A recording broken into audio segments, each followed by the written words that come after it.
اعوذ باللہ من الشیطان الرجیم بسم اللہ الرحمن الرحیم رب اشرح لی صدری ویسر لی امری واحلل عقدۃ من لسانی یفقہوا قولی واجعل لی وزیرا من اہلی رب زدنی علما رب زدنی علما رب زدنی علما آمین بسم اللہ الرحمن الرحیم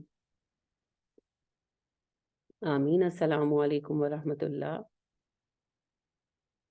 سورہ نساء ہم پڑھ رہے ہیں اور ہم نے اسے پڑھا آیت نمبر 65 تک۔ آج آگے پڑھیں گے انشاءاللہ آیت 66 سے۔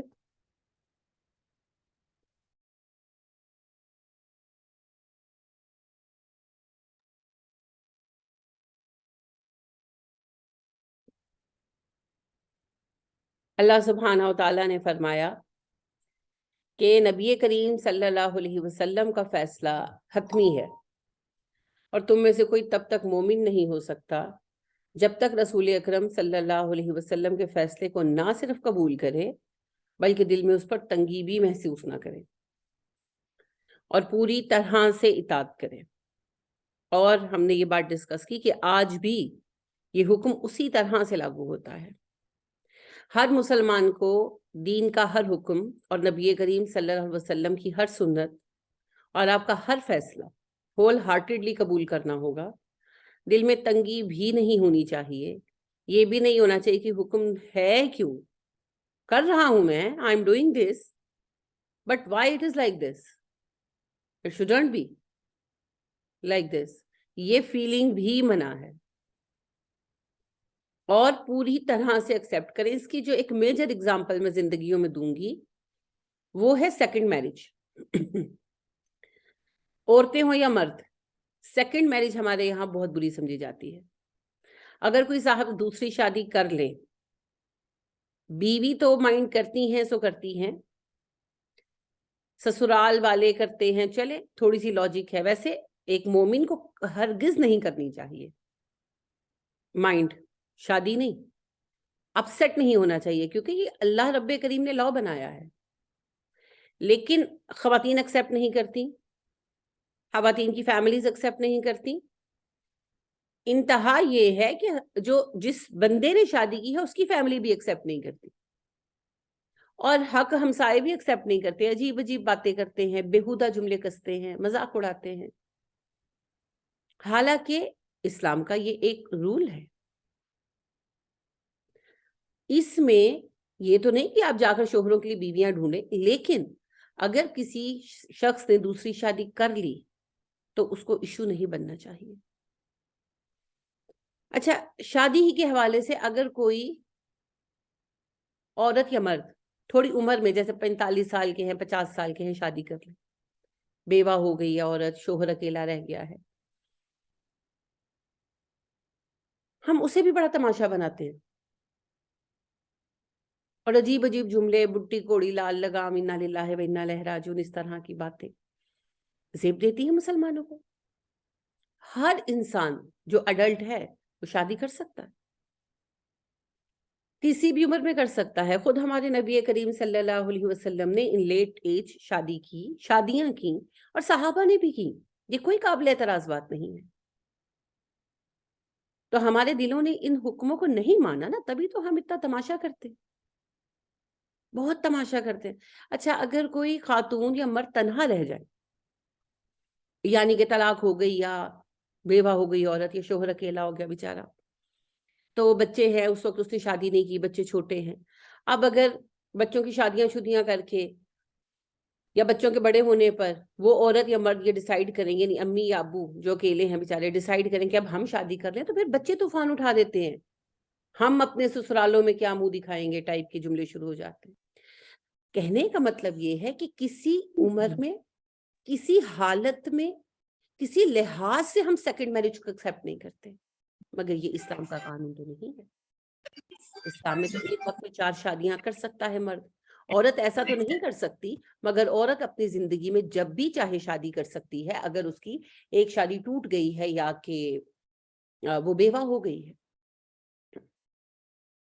تو یہ ہمارا قانون تو نہیں ہے، اب یہ اللہ اور رسول کا فیصلہ بھی ہے، نبی کریم صلی اللہ علیہ وسلم اور صحابہ کا طریقہ بھی ہے، اور اللہ کا باقاعدہ حکم ہے، فن کے ہو ایامہ، جو تمہارے درمیان مرد و عورت اکیلے ہوں ان کی شادیاں کراؤ، آمادہ کرو انہیں۔ مگر ہمارا رویہ تو یہ ہے ہی نہیں۔ تو یہ جو تنگی ہے نا، دراصل یہ اللہ اور رسول کے فیصلے پر دل میں تنگی ہے۔ اور جو چپ بھی کر جاتے ہیں نا، وہ کہتے ہیں اللہ کا حکم ہے، ہم برا تو نہیں کہتے لیکن ہونی نہیں چاہیے تھی، یعنی کہ مجبوری کے ساتھ قبول کرتے ہیں، حالانکہ اللہ فرماتے ہیں دل میں تنگی بھی نہ ہو۔ تو یہ کب ہوگا؟ جب ہم دل سے اللہ کے حکم کو قبول کریں گے، جب ہم دل سے اللہ کے رسول کے حکم کو قبول کریں گے تو دل سے قبول کریں، رضیت باللہ ربا وبالاسلام دینا وبمحمد نبیّا، دل سے قبول کریں۔ اللہ اس کو ہمارے لیے آسان کر دے، آمین۔ اب دیکھیں اللہ فرماتے ہیں وَلَوْ اگر انا، بے شک ہم كَتَبْنَا عَلَيْهِمْ لکھ دیتے ان پر، ان اقتلوا انفسکم، قتل کرو اپنی جانیں، او اخرجوا من دیارکم، نکل جاؤ اپنے گھروں سے، ما فعلوہ، نہ کر پاتے اس کو، الا قلیل منہم، مگر تھوڑے لوگ۔ اگر ہم انہیں یہ حکم دے دیتے کہ جب تم سے گناہ ہو جائے تو استغفار کرنے کے لیے اپنے آپ کو قتل کر ڈالو یا اپنا گھر بار چھوڑ کر جنگلوں میں چلے جاؤ، تو تم لوگ ایسا نہ کر پاتے سوائے ان میں سے تھوڑے لوگ ہوں گے۔ یعنی اللہ کہتے ہیں کہ میں نے دین کو آسان رکھا ہے تم پر، اللہ اور رسول کی اطاعت کو تمہارے لیے مغفرت کا ذریعہ بنا دیا ہے۔ اگر میں تمہیں یہ حکم دیتا کہ میری رضا حاصل کرنی ہے یا جنت لینی ہے تو اپنے آپ کو مار ڈالو یا جنگلوں میں جا کے رہو، خبردار گھر کی آسائش نہیں لینی، تو بہت مشکل ہوتا۔ مگر میں نے تو ایسی کوئی پابندی نہیں لگائی، صرف چند رولز ہیں، ان کو فالو کرو بس۔ جیسے کھائیں پیئیں، بس یہ ہے حلال ہونا چاہیے، کپڑا پہنے اچھا کپڑا پہنے، اسراف نہ کریں، بس گھر اچھا ہو، پرسکون اور آرام دہ ہو، بس دکھاوا نہ کرو، رشتے نبھاؤ، شادی کرو کوئی پابندی نہیں ہے، بدکاریاں نہ کرو، افیئر نہ چلاؤ، بد نظری سے دور رہو، تو بس کچھ پابندیاں ہیں۔ ان کے علاوہ باقی اللہ سبحانہ و تعالیٰ نے آسانیاں عطا فرمائی۔ ولو انہم، اور اگر بے شک وہ، فعلو کرتے ما یوعظون بہ، جس کی وہ نصیحت کیے جا رہے ہیں، لکان خیر لہم، ان کے حق میں اچھا ہے، واشد تثبیتا، اور زیادہ ثابت قدم رکھنے والا ہے۔ اگر وہ لوگ وہ کام کرتے جس کا انہیں حکم دیا جا رہا ہے، نصیحت کی جا رہی ہے، تو ان کے حق میں بہت اچھا ہوگا اور انہیں زیادہ ثابت قدمی عطا کرے گا۔ یعنی کہ نیکی کے ان کاموں پر اگر کھڑے ہو جاؤ گے، اگر اللہ اور رسول کی اطاعت کرو گے تو اس کا نفع تمہیں آئے گا، اللہ اور رسول کو نہیں جائے گا۔ اگر میں نماز پڑھتی ہوں تو اس سے اللہ کی حکومت میں اضافہ نہیں ہوتا، وہ مجھے اللہ سے کنیکٹ کرتی ہے، نماز مجھے نفع دے گی۔ اگر میں اللہ اکبر کہتی ہوں تو اللہ بڑے نہیں ہو جاتے، وہ تو ہیں ہی بڑے۔ اگر میں سبحان اللہ کہتی ہوں تو اللہ پاک نہیں ہوتے، وہ تو ہیں ہی پاک۔ ان اذکار کی بدولت مجھے اللہ کا قرب ملتا ہے، میرے نامہ اعمال میں بہتری آتی ہے۔ تو لہٰذا اللہ اور رسول کی اطاعت کریں گے تو نفع ہمیں ہے، اللہ کو یا رسول اکرم صلی اللہ علیہ وسلم کو نہیں ہے۔ رسول اکرم صلی اللہ علیہ وسلم تو ہیں ہی اللہ کے رسول، آپ تو اپنا کام کر کے گئے ہیں، لہٰذا آپ کے لیے تو آخرت ہے، جنت ہے۔ تو آپ کو ہماری ضرورت نہیں ہے، ہم آپ کی راہ پر چلیں گے تو ہم جنت پائیں گے، تو ہمارے حق میں بہتر ہے۔ وَأَشَدَّ تَثْبِيتًا، زیادہ ثابت قدم رکھنے والا ہے، یعنی دنیا میں بھی ایمان پر ثابت قدمی ملے گی اور پھر آخرت میں بھی سوالوں کے جواب دینے کی توفیق ملے گی۔ آج جو ہم اکثر کہتے ہیں، بچے بھی کہتے ہیں بہت دفعہ ہم سے، اور ہم خود بھی اس چیز کو محسوس کرتے ہیں کہ بہت مشکل ہو گیا ہے نیکی کرنا، بہت مشکل ہو گیا ہے حق پہ قائم رہنا۔ اس کی بڑی وجہ یہ ہے کہ ہم اپنے دین پر شرمانے لگے ہیں۔ اول تو دین کی فہم ہی نہیں ہے، اور جو تھوڑے بہت رول پتہ ہیں ان پر بھی ہم شرما شرما کے عمل کرتے ہیں، یعنی پردہ کرتے ہیں تو ہمیں اس پر بھی جو ہے اپنے آپ کو ہم یعنی کہ گھٹیا محسوس کرتے ہیں، دوسروں سے کمتر محسوس کرنے لگتے ہیں۔ اگر کسی فیملی میں کوئی ایک آدھ بندہ دوسری شادی کر لے تو اس میں بھی ہم شرمانے لگتے ہیں، ہمیں جو ہے وہ انسلٹ فیل ہوتی ہے اس بات کا تذکرہ ہونے پر۔ اگر کوئی ایسی شادی ہو جائے ہماری فیملیز میں جس میں کپل میں سے کوئی ایک جن کی عمر میں بڑا ہو تو ہم اسے بھی قابل شرم سمجھتے ہیں۔ اگر کوئی دین کے حوالے سے کسی بھی طرح کسی ایسی سنت پر یا حکم پر عمل کر گزرے جو تھوڑا سا آج کے معاشرے کے اگینسٹ ہے، یعنی کہ کسی کے بچے زیادہ ہوں فیملی میں، تو اس کا مذاق اڑاتے ہیں اور وہ اپنے آپ کو شرمندہ محسوس کرتا ہے، کیونکہ دھوکہ دے رہے ہیں نا ہم اپنے آپ کو بہبود آبادی کے نام سے۔ نسلوں کو ختم کر دینے والی یہ اسکیم ہے، بچوں کے قتل کی اسکیم ہے، اور نام کیا ہے؟ بہبود آبادی۔ اس بہبود آبادی کے پلان پر چل کر یورپ کی نسلیں تو ختم ہونے پر آ گئی ہیں، ہمیں کون سی بہبود ملنے والی ہے؟ یہ بہبود آبادی پلان نہیں ہے، یہ آبادی بربادی پلان ہے۔ لیکن چونکہ ایک ذہنیت بنائی جا رہی ہے بچے دو ہی اچھے، بچے دو ہی اچھے، تو جس کے 4-5 بچے ہو جائیں اللہ کے فضل سے تو وہ شرمندہ شرمندہ پھرتے ہیں۔ تو یہ اگر ہم دین پر عمل کریں گے، اگر ہم نصیحتوں کو دل سے قبول کریں گے تو ہمیں ایسی شرمندگی، ایسی کمی نہیں آئے گی۔ ہم دنیا میں بھی دین پر ثابت قدم کھڑے رہیں گے اور آخرت میں بھی انشاءاللہ اللہ ثابت قدمی عطا فرمائیں گے، قبر میں بھی، حشر میں بھی۔ وَإِذًا لَّآتَيْنَاهُم مِّن لَّدُنَّا أَجْرًا عَظِيمًا، اور تب ہم بھی انہیں اجر عظیم عطا کریں گے۔ یعنی اگر انہوں نے عمل کیا ہے تو ہم بھی اجر عظیم دیں گے، کسی کا اجر ضائع تو نہیں کرتے اللہ کریم۔ وَلَهَدَيْنَاهُمْ صِرَاطًا مُسْتَقِيمًا، اور پھر ہم انہیں صراط مستقیم کی ہدایت دیں گے۔ یعنی اگر اللہ اور رسول کی فرما برداری کریں گے اس حالت کے ساتھ کہ دل میں تنگی بھی نہیں لائیں گے اور پوری طرح سے سبمٹ کر دیں گے اپنے آپ کو، تو اللہ سبحانہ و تعالیٰ کہتے ہیں دنیا میں، آخرت میں ان کے حق میں اچھا ہوگا، انہیں ثبات ملے گا، اور ہم انہیں اجر عظیم بھی دیں گے اور ہدایت بھی دیں گے صراط مستقیم کی۔ یہی تو مانگا تھا ہم نے، ہر نماز میں مانگتے ہیں اہدنا الصراط المستقیم، تو اللہ کہتے ہیں میں دوں گا صراط مستقیم کی ہدایت، خود دوں گا، مگر انہیں جو میرے نبی کی اطاعت کرتے ہوئے دل میں تنگی بھی محسوس نہ کرے۔ اب ہمارا حال تو یہ ہے کہ ہاتھ سے کھانا کھاتے ہوئے ہمیں شرم آتی ہے اگر کھانا پڑ جائے۔ چمچ سے کھانا کھانا منع نہیں ہے، لیکن ہاتھ سے کھانا کھانے پر شرم نہیں آنی چاہیے۔ مگر اگر شرم آتی ہے تو سوچنے کی بات ہے کیوں آتی ہے، سنت ہے نا۔ تو کہنے کا مطلب یہ ہے کہ ہم سنتوں پر شرمندہ ہیں۔ شلوار قمیض پہننے پر شرم آتی ہے، خاص طور پر مرد حضرات کو زیادہ ہی کچھ آتی ہے۔ داڑھی رکھنا قابل شرم ہے، پردہ کرنا قابل شرم ہے، تو پھر صراط مستقیم تک پہنچنا ابھی بہت مشکل ہوگا۔ جب ہم اس کیفیت تک خود کو لے آئیں گے کہ اللہ اور رسول کے حکم کو سننے کے بعد ہمارے دل میں تنگی بھی نہیں آئے گی، تب سفر شروع ہوگا صراط مستقیم کا انشاءاللہ۔ وَمَن يُطِعِ اللَّهَ وَرَسُولَهُ، جس نے اطاعت کی اللہ کی اور رسول کی،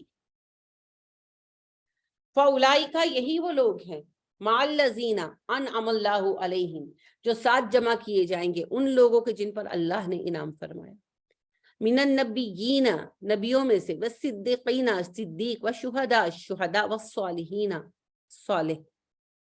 جو اللہ اور رسول کی اطاعت کرتے ہیں یہ وہ لوگ ہیں جو اکٹھے کیے جائیں گے ان لوگوں کے ہمراہ جن پر اللہ نے انعام فرمایا، یعنی نبی، صدیق، شہداء اور صالح لوگ، صلحاء۔ اب دیکھیں بات کیا ہے، ہم میں سے کوئی کتنا ہی نیک عمل کر لے، اتنے روزے رکھے کہ سوکھ کر کانٹا ہو جائے، اتنی نمازیں پڑھے کہ ایک لمحہ زندگی کا ضائع نہ کرے، تب بھی وہ ایک صحابی کے ایک دن کے اجر کی برابری نہیں کر سکتا۔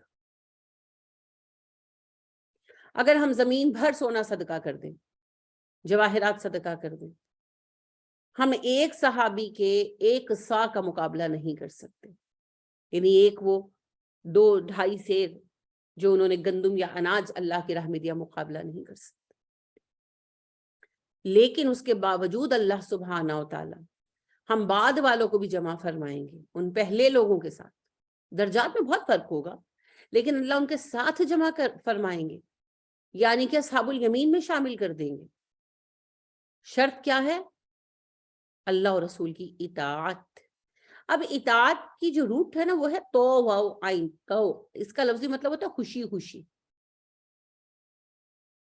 تو پیروی کرنے کے لیے پھر اطاعت کا لفظ کیوں استعمال ہوتا ہے؟ خوشی کے ساتھ پیروی کر, مجبوری کے ساتھ نہیں کہ ہاں اب اللہ نے نماز فرض کر ہی دی ہے اب پڑھنی پڑے گی. نہیں, خوشی کے ساتھ, خوشی کے ساتھ, الحمدللہ خوشی کے ساتھ, دوڑ دوڑ کر.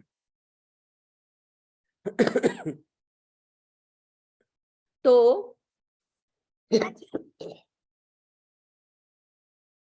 اطاعت کا معنی ہی خوشی سے کام کرنا,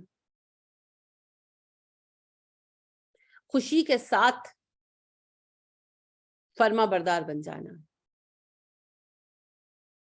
تو اللہ اور رسول کی بات مانے اور خوشی سے مانے جو بھی حکم ہے, جو بھی چیز ہے. اچھا, دین کے احکامات کے علاوہ جو ہماری زندگی کے حالات ہیں وہ بھی تو اللہ کا حکم ہی ہے. اللہ چاہتے ہیں تو سب کچھ ہوتا ہے.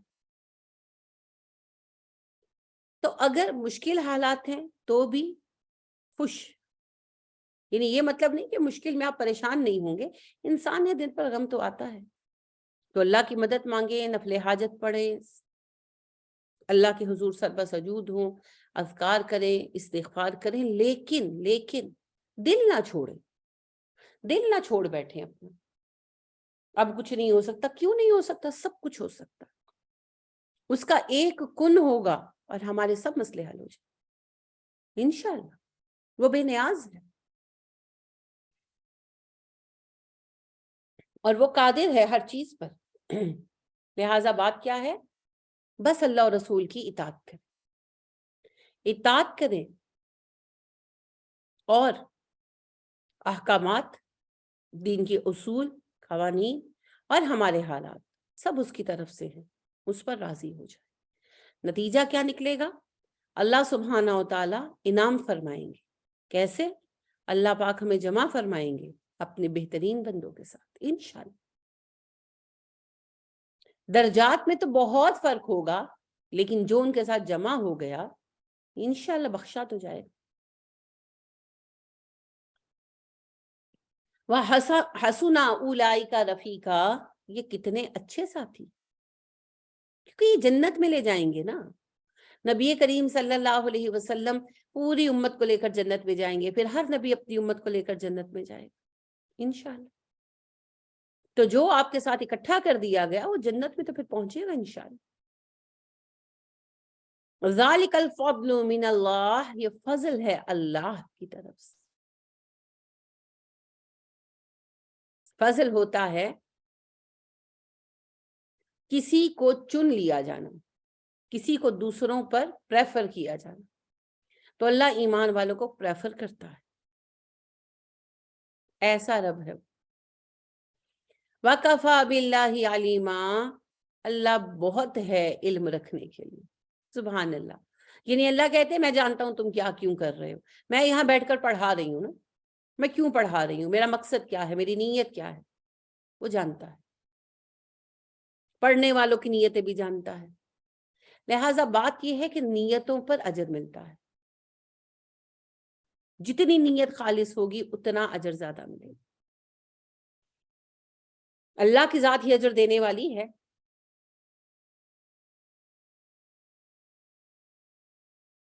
اور اللہ ہی دلوں کا حال جانتا ہے, فرشتے دلوں کا حال نہیں جانتے. فرشتے تو ہمارے ظاہری عمل لکھیں گے بس, دلوں کا حال اللہ جانتا ہے. قیامت کے دن پھر دلوں کے حال کے مطابق فیصلے ہوں گے. اسی لیے نبی کریم صلی اللہ علیہ وآلہ وسلم نے ارشاد فرمایا انما الاعمال بالنیات, اعمال کا دار و مدار نیتوں پر ہوا کرتا. نیت کے ساتھ کسی نے آدھی کھجور صدقہ کی ہے تو وہ 2 قیرات یا قیرات بن کر ملے گی, اور ریاکاری کے ساتھ اگر خزانے بھی بانٹ دے تو ان کا کوئی اجر نہیں. لہٰذا اخلاص نیت اور یہ وہ کیفیت ہے دل کی جسے صرف اللہ جانتے. یا ایھا الذین آمنوا, اے ایمان والو, خذوا پکڑو, حذرکم اپنے ہتھیار, فانفروا نکلو, ثباتن دستے بنا کر فیرو اور نکلو جمیعن اکٹھے، اے ایمان والو اپنے ہتھیار سنبھالو، پھر چاہے چھوٹے گروہ بنا کر نکلو، چاہے اکٹھے بڑے لشکر کی شکل میں نکلو۔ یعنی کہ اللہ سبحانہ و تعالیٰ فرما رہے ہیں کہ اپنے آپ کو جنگ کے لیے تیار کرو، کیونکہ مسلمانوں پر اس وقت ہر طرف سے پریشر تھا، جیسے آج ہم پر ہے۔ پاکستان کہاں سے محفوظ ہے؟ اور صرف پاکستان نہیں، کوئی اسلامی ریاست محفوظ نہیں ہے۔ یمن پر کو دیکھیں، تباہ کر دیا گیا، عراق کو تباہ کر دیا گیا، شام کن حالات سے نمٹ رہا ہے اس ٹائم، اور لیبیا کا کیا حال ہوا، ایران کے اوپر دیکھیں کتنا تھریٹ ہے، مسلسل ہے، ترکی کے اوپر کتنا تھریٹ ہے، حالانکہ ترکی جو ہے لیگلی اسلامی ملک بھی نہیں ہے، وہ تو سیکولر ہے، لیکن چونکہ اکثریت مسلمان ہے وہاں کی، تو پھر آپ دیکھیں کہ کیا صورتحال ہے وہاں پر۔ تو مدینہ اس وقت پوری دنیا میں ایک واحد شہر تھا جو مسلمان تھا اور جہاں اسلامی حکومت قائم تھی۔ ایک شہر، چھوٹا سا ٹاؤن تھا، ایسا بڑا شہر نہیں تھا جیسا آج ہو گیا ہے، چھوٹا سا ٹاؤن تھا، قصبہ تھا، تو ہر طرف سے خطرے میں تھا۔ احد کی جنگ جیتی تھی، بدر کی جنگ جیتی تھی، تو غصے کی وجہ سے قریش کا خطرہ اور بڑھ گیا تھا۔ تو اللہ سبحانہ و تعالیٰ نے یہ حکم دیا کہ اپنے ہتھیار سنبھالو۔ سنبھالنے سے مراد یہ ہے کہ جنگ کے لیے پریپیئر ہو جاؤ۔ وہ ایک فریز بھی ہے نا، if you want peace, be prepared for war۔ امن چاہتے ہو تو جنگ کے لیے تیار ہو کر رہو۔ اس کو آپ اکثر پڑھتے ہوں گے اخباروں میں کہ طاقت کا توازن ہونا چاہیے خطے میں۔ کیا ہوتا ہے طاقت کا توازن؟ تیار ہو کر رہیں، اگلے کے طاقت کا سامنا کرنے کی حیثیت ہونی چاہیے آپ کی۔ اگر یہ کیپیسٹی نہیں ہوگی تو آپ سروائیو نہیں کر پائیں گے۔ اسی کا نام تو سروائیول آف دا فٹیسٹ ہے۔ لہٰذا اللہ سبحانہ و تعالیٰ نے کہا کہ طاقت ہے تم میں، دکھاؤ، ہتھیار تیار کرو، اور جہاں تمہارے خلاف شورش ہو رہی ہو، تمہارے خلاف سازش ہو رہی ہو، اس کی روک تھام کرو۔ اب یہ تم پر ہے، جنگی حکمت عملی تم پر ہے، کیا مناسب سمجھتے ہو؟ چھوٹے چھوٹے گروہ الگ الگ نکلے یا پورا بڑا لشکر تیار ہو کر نکلے، وہ سب خود ڈیسائیڈ کرنا ہوگا۔ لہٰذا آپ کو اگر اسلامی تاریخ اٹھا کر دیکھیں تو نبی کریم صلی اللہ علیہ وسلم نے مدینہ کی 10 سالہ زندگی میں 22 جنگیں لڑی ہیں، ٹھیک ہے؟ اب ان 22 میں سے بڑی جنگیں صرف 6-7 ہیں، یعنی کہ بدر ہے، احد ہے، خندق ہے، فتح مکہ ہے، حنین ہے، غزوہ موتا ہے، اس میں آپ خود ویسے نہیں گئے تھے لیکن بہرحال وہ ہے، اور پھر غزوہ تبوک، 7 ہیں، یہ بڑی ہیں۔ باقی جو جنگیں تھی وہ دراصل چھوٹے چھوٹے مارکے تھے، یعنی کہ آپ کو اطلاع ملی کہ ایک قبیلے کے لوگ اکٹھے ہو رہے ہیں حملہ کرنے کے لیے مدینے پر، تو آپ نے 20 لوگوں کا دستہ بھیج دیا، بھگا دو انہیں، ابھی تو وہ اکٹھے ہو رہے ہیں نا، تو بھگا دو۔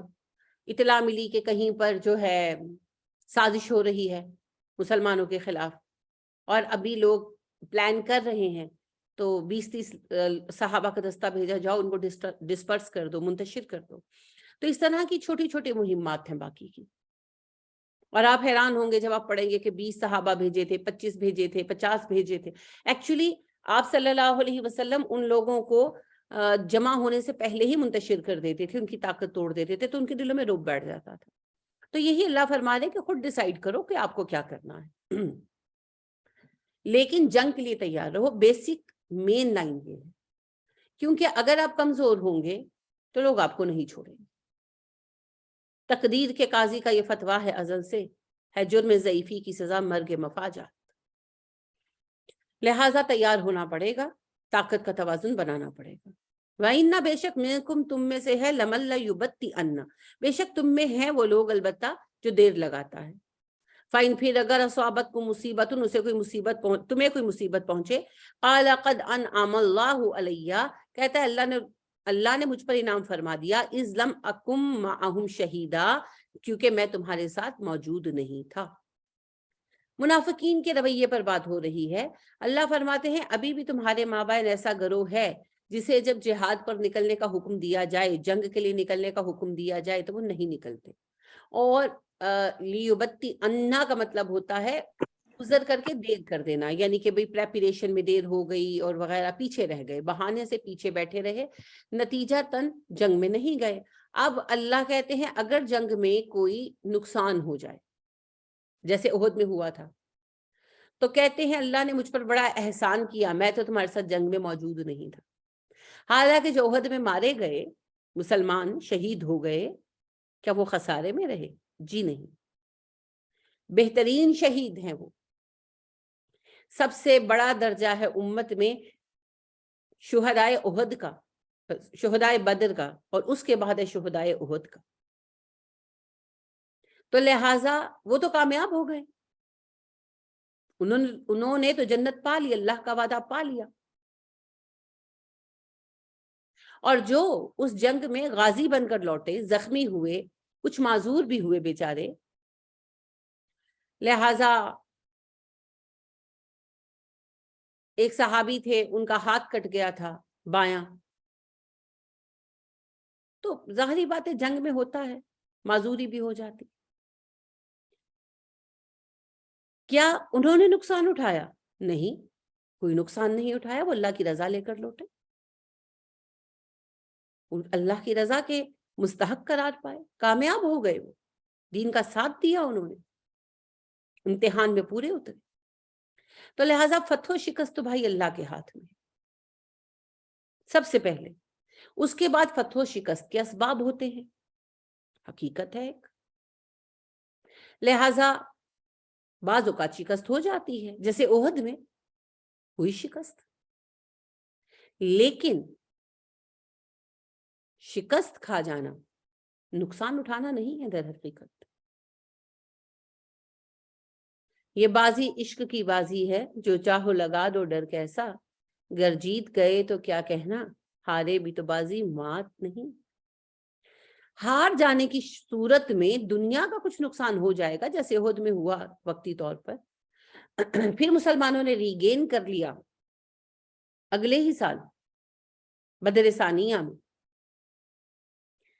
لیکن احد میں وقتی طور پر دنیاوی نقصان ہوا، مگر اللہ کے ہاں کوئی نقصان بالکل نہیں ہوا، درجے بلند ہوئے. اور فتح کی صورت میں بھی صحابہ نے اللہ کی رضا پائی، اور شکست کے بعد کے امتحان میں بھی مسلمانوں نے اللہ کی رضا. نقصان میں صرف وہ منافق گروہ رہے گا جو پیچھے بیٹھا رہا، کیونکہ اس کی منافقت ثابت ہو گئی.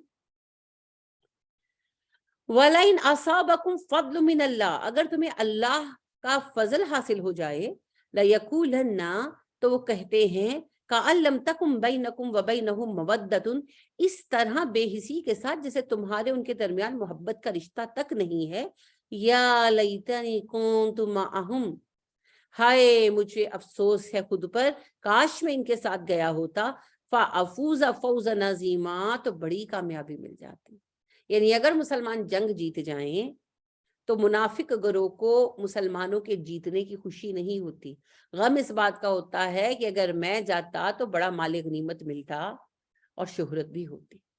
یعنی کہ منافق مسلمانوں کے ساتھ نہیں ہے دل سے، نہ وہ مسلمانوں کی خوشی میں خوش ہوتے ہیں اور نہ مسلمانوں کے غم میں غم زدہ. اگر مسلمان جنگ ہار گئے، چاہے اس میں اپنا ہمارا ذاتی کوئی فیملی ممبر شہید ہوا یا نہیں ہوا، وہ ہم سب کا غم ہے، کیونکہ وہ امت مسلمہ کا غم ہے جس کا میں ایک حصہ ہوں. اور اگر جنگ جیت گئے تو ہم سب کے لیے باعث فخر ہے، کیونکہ میں امت مسلمہ کا حصہ ہوں، چاہے مجھے اس سے کوئی ذاتی نفع حاصل نہ ہو تو بھی. تو جسے مسلمانوں کی خوشی میں خوشی نہیں ہوتی، جسے مسلمانوں کے غم میں درد نہیں ہوتا، وہ مسلمان نہیں ہے. نبی کریم صلی اللہ علیہ وسلم نے فرمایا، مومنوں کی مثال ایک دیوار کی طرح ہے جس کی ہر اینٹ دوسری کو سہارا دیتی ہے. مزید کہا، مومنوں کی مثال ایک جسم کی طرح ہے، ایک حصے کو تکلیف ہو سارا جسم بے قرار ہو جاتا. تو وہ مومن ہی کیا جسے دوسرے مومن کی کامیابی پر خوشی نہ ہو اور اس کی ناکامی پر غم نہ ہو. جن کا یہ حال ہے وہ منافق ہے، مومن نہیں.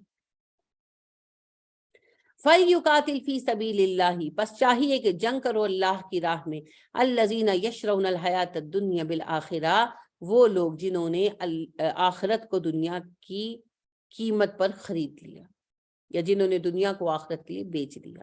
تو اللہ کہتے ہیں میری راہ میں ہر کوئی جنگ کرے، یہ توفیق نہیں ہے، صرف وہی جنگ کریں گے میری راہ میں جو دنیا کو بیچ چکے آخرت کے لیے۔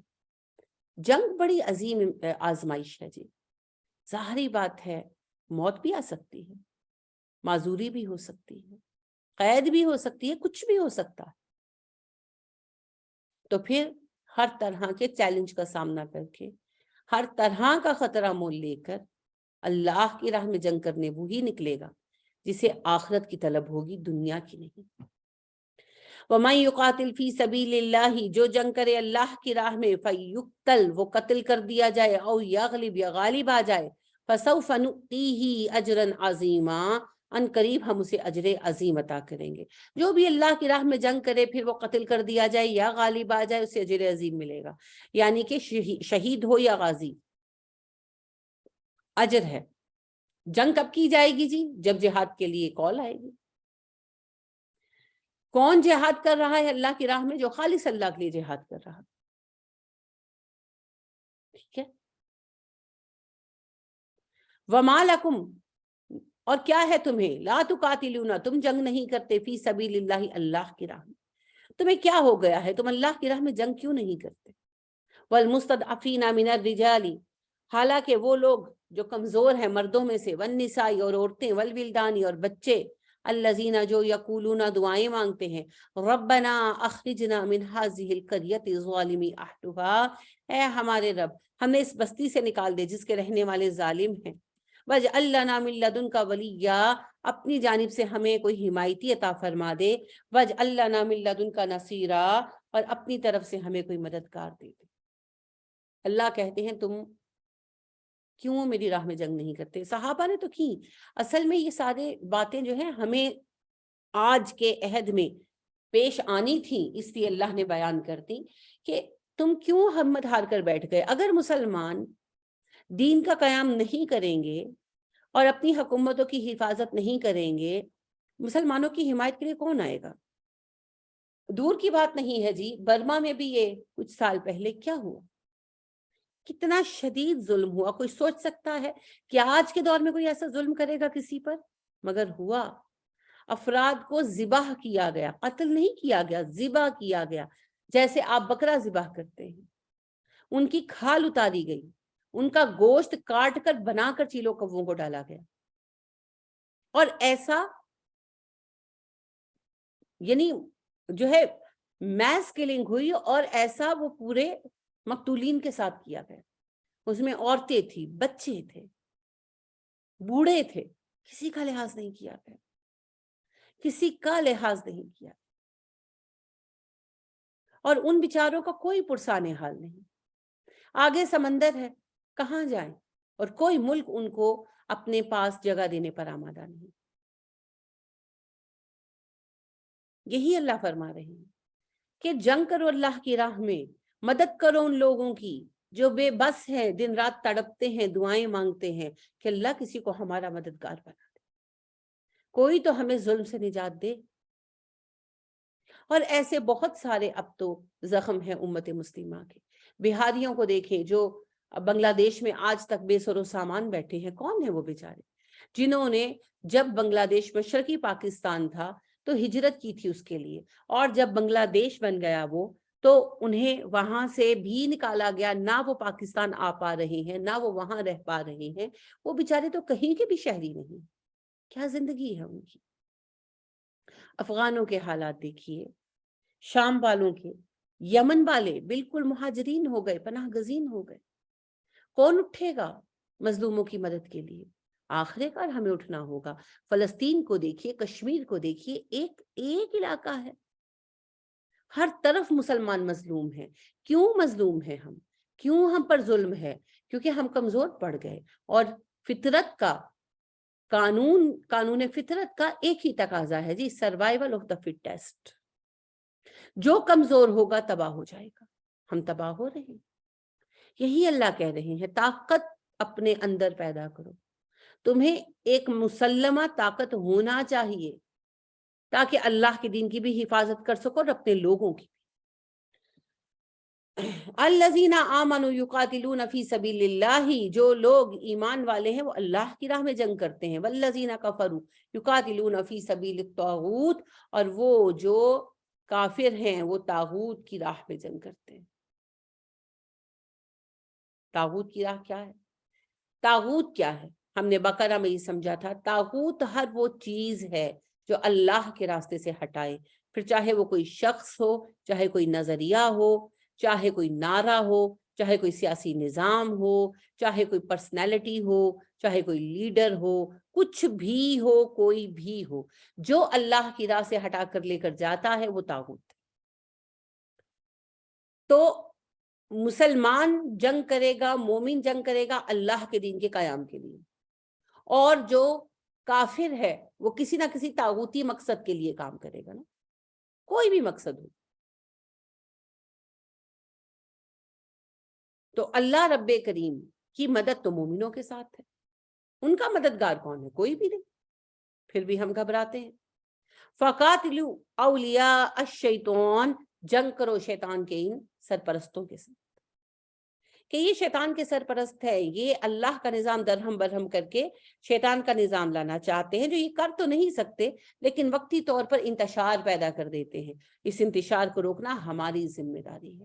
دنیا میں آج جتنا ظلم ہو رہا ہے، جتنا قتل ہو رہا ہے، جتنی اللہ کی نافرمانی ہو رہی ہے، دراصل اس کا ذمہ دار ہم مسلمان ہیں اور جواب دہی ہمارے کندھوں پر. ان قید الشیطان کان ضعیفا، یاد رکھنا شیطان کی چال بڑی کمزور ہے. دیکھیں بہت ساری مثالیں ہیں، لیکن میں آپ کو عصر حاضر ہی کی مثال دوں گی. کتنا پریشر بنایا گیا افغانستان پر، کتنا بنایا گیا. پہلے روس ان کے سر پر چڑھا رہا، پھر امریکہ آ گیا، کتنا پریشر بنایا گیا. فائنلی چھوڑنا پڑا نا، آزاد ہو گیا نا افغانستان کا. وہ ترقی بھی کر جائے گا انشاءاللہ، دیکھیے گا. سب کہتے تھے سپر پاور ہے امریکہ. پہلے جب روس قابض تھا تب روس سپر پاور تھا، امریکہ نہیں تھا اس ٹائم میں، مگر انہوں نے اس کو شکست دی. پھر امریکہ مسلط ہو گیا. اب امریکہ، جی امریکہ سپر پاور ہے، مگر انہوں نے اس سپریم پاور کی مدد سے اس سپر پاور کو شکست دے دی. کچھ بھی نہیں ہو سکا. ہاں نقصان پہنچایا انہوں نے، مگر اس نقصان کو اللہ پورا فرما دے گا، بہت جلد دیکھیں گے. اور اتنا عرصہ بھی جو وہ سر پر مسلط رہے نا، سبب یہ ہے کہ افغانی ہم سب کی طرف سے اکیلے تھے نا. پاکستان تک نے تو اڈے دے رکھے تھے افغانستان کے خلاف. افغانستان بھی دیتا رہے جنگوں میں. بھارت کو 1965 اور 1971 میں ہوائی راستوں سے جہاز لانے کی اجازت افغانستان نے دی تھی. بدقسمتی ہے ہماری. اصل میں آپس کا اتحاد نہ ہونے کی وجہ سے ہم بہت کمزور پڑ گئے. تو بہرحال شیطان کچھ نہیں کر سکتا، صرف وقتی طور پر انتشار پھیلا سکتا ہے. ہوتا یہ ہے کہ ہماری آزمائش کے لیے شیطان کو جو ڈھیل ملی ہے وہ ہمیں وسوسہ ڈالتا ہے. جب ہم اس پر عمل کرنے لگتے ہیں تو ہم پھر کسی نہ کسی مصیبت میں پھنس جاتے ہیں. پھر اللہ ہمیں اس سے نکال دیتا ہے جب ہم اس سے مدد مانگتے ہیں. تو اتنی بھی جو کامیابی شیطان کو وقتی اور عارضی ملتی ہے، ہماری بے وقوفی کی وجہ سے ملتی ہے. أَلَمْ تَرَ إِلَى الَّذِينَ قِيلَ لَهُمْ كُفُّوا أَيْدِيَكُمْ وَأَقِيمُوا الصَّلَاةَ وَآتُوا الزَّكَاةَ، کیا آپ نے ان لوگوں کی طرف نہیں دیکھا جن سے کہا گیا کہ اپنے ہاتھ روک لو، نماز قائم کرو، زکوٰۃ دو. فَلَمَّا كُتِبَ عَلَيْهِمُ الْقِتَالُ، تو جب ان پر فرض کیا گیا جنگ کرنا، اذا فریق منہم، تو ایک گروہ ہے ان کا، یخشون الناس کخشیۃ اللہ، کہ لوگوں سے ایسے ڈر رہا ہے جیسے اللہ سے ڈرنا چاہیے، او اشد خشیہ، یا کہ زیادہ ڈر رہا ہے. وقالو، کہہ رہے ہیں، ربنا لما کتبت علینا القتال، اے اللہ تو نے ہم پر جنگ کرنا فرض کیوں کر دیا، لولا اخرتنا الی اجل قریب، تو نے ہمیں تھوڑا عرصہ کی مہلت کیوں نہیں دے دی. منافقوں کی بات ہو رہی ہے. اللہ کہتے ہیں مکہ میں ہم نے مسلمانوں کو جنگ کی اجازت نہیں دی. کئی بار مسلمانوں نے نبی کریم صلی اللہ علیہ وسلم سے کہا، صحابہ کرام رضی اللہ تعالیٰ عنہم علیہم اجمعین نے، کہ اللہ سے دعا کریں ہمیں جنگ کی اجازت ملے مکہ میں. اللہ نے کہا نہیں، نو ناٹ ایٹ آل، ابھی وقت نہیں آیا. پھر جب ہجرت ہو گئی، مدینے آ گئے، پہلے کچھ مہینوں میں اجازت نہیں تھی، پھر جنگ کی اجازت مل گئی. تو جب جنگ کی اجازت ملی اور جہاد کرنا، قتال کرنا، جنگ کرنا فرض ہوا تو منافقین کی تو جان نکل گئی کہ ہیں اب جا کے لڑنا پڑے گا، جان خطرے میں ڈالنی پڑے گی۔ تو مسلمانوں سے تو خیر کچھ نہیں کہا، لیکن ظاہر ہے ان کے دلوں میں یہ بات تھی، تبھی تو اللہ کوٹ کر رہے ہیں کہ وہ کہنے لگے کہ اللہ جی تھوڑا عرصہ اور رک جاتے، تھوڑا اور سے بات جنگ کرنی پڑتی۔ بزدلوں والی باتیں۔ اور ویسے بھی منافق کیسے جان دے گا اللہ کی راہ میں؟ قل متاع الدنیا قلیل، آپ کہیے دنیا کا نفع تھوڑا ہے، والآخرۃ خیر لمن اتقی، اور آخرت ہر اس بندے کے حق میں اچھی ہے جو متقی ہے۔ یعنی اللہ کہہ رہے ہیں انہیں کہو دنیا کی خاطر جینا چاہتے ہو، دنیا کی محبت موت سے خوف زدہ کرتی ہے، تو یاد رکھو دنیا تو مختصر ہے، ایک دن تو مرنا ہے، جنگ میں مرے نہ مرے مرنا تو ہے، ایک دن تو موت آنی ہے، موت کا کیا خوف۔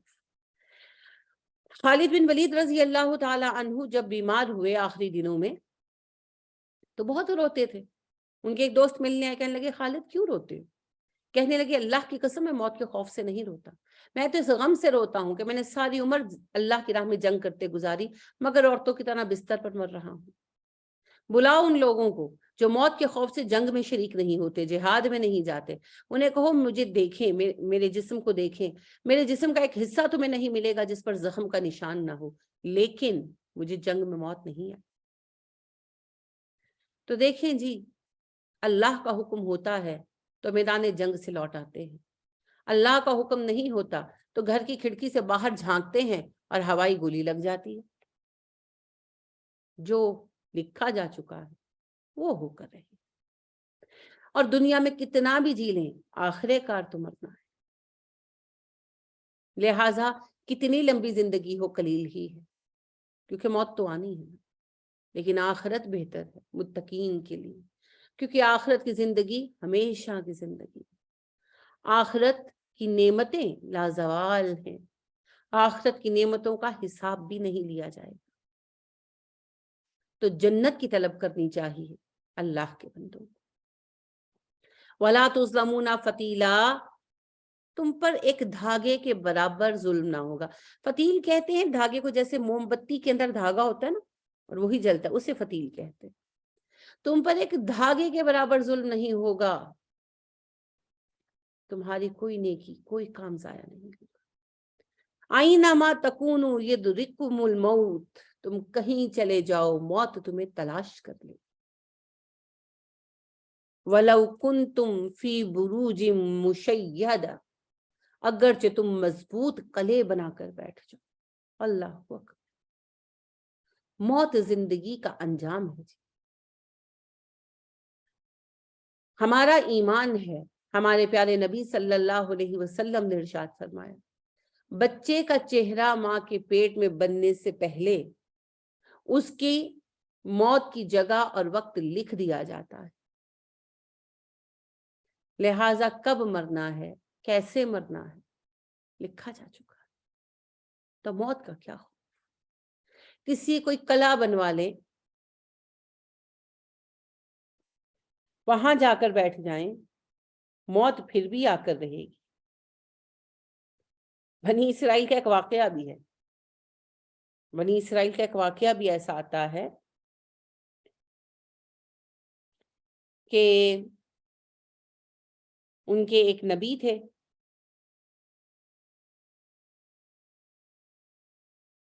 جن کی امت اس وقت کی جو تھی ان پر ایمان نہیں لائی،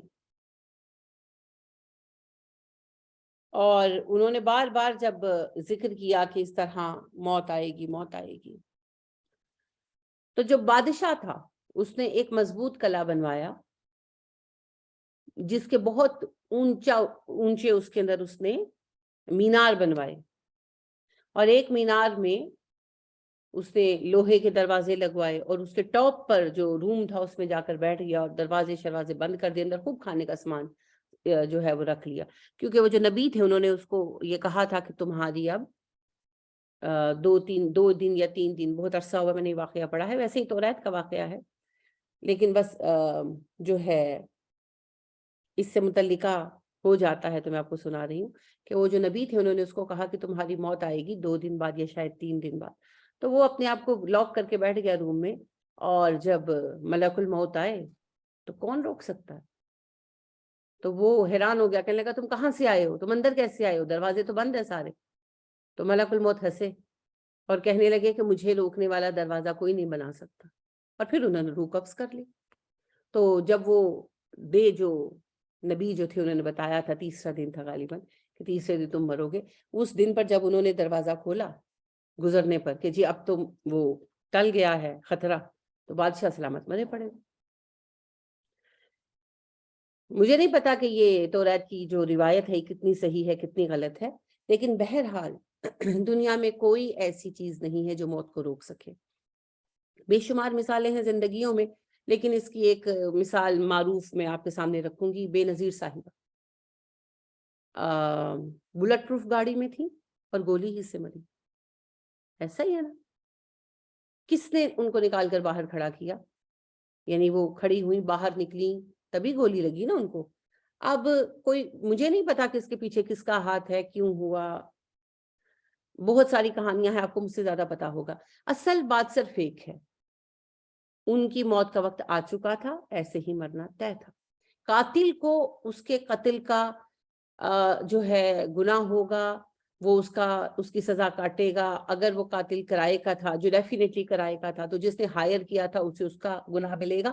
وہ سب چیز اپنی جگہ پر ہے، لیکن بات یہ ہے کہ وہ بلٹ پروف گاڑی بھی بے نظیر صاحبہ کی حفاظت نہیں کر پائی جب موت آ گئی۔ تو بس یہ بات یہی ہے، کوئی کہیں جا کر بیٹھ جائے، جب موت آتی ہے تو مرنا پڑتا ہے۔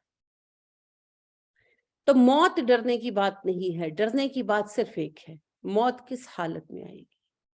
اگر مجھے اس حالت میں موت آئے کہ میرا رب مجھ سے راضی ہو، تو مجھ سے زیادہ خوش قسمت روئے ارض پر کوئی نہیں۔ اور اگر مجھے اس حالت میں موت آئے کہ میرا رب مجھ سے ناراض ہو، تو مجھ سے بڑھ کر بدبخت اس روئے ارض پر کوئی نہیں۔ باقی سب بیکار بحث۔ عبداللہ بن زبیر رضی اللہ تعالیٰ عنہ جب انہوں نے مکہ حرمین دونوں پر ہی، مدینہ پر بھی قبضہ کیا انہوں نے، اور حکومت کے خلاف تحریک چلائی، اور حجاج بن یوسف ہے جو مقابلے پر آئے اور پھر مدینہ بھی چھڑا لیا، پھر فائنلی مکہ کا بھی محاصرہ کیا، تو رفتہ رفتہ لوگ چھوڑ گئے انہیں۔ تو وہ بہت اپسیٹ تھے، اپنی والدہ اسما رضی اللہ تعالیٰ عنہا کے پاس آئے، کہنے لگے اماں لوگ میرا ساتھ چھوڑ گئے ہیں، مجھے لگتا ہے یہ لوگ مجھے مار دیں گے، میں مارا جاؤں گا۔ تو اماں کہنے لگی تم کس بات سے خوف زدہ ہو؟ موت سے؟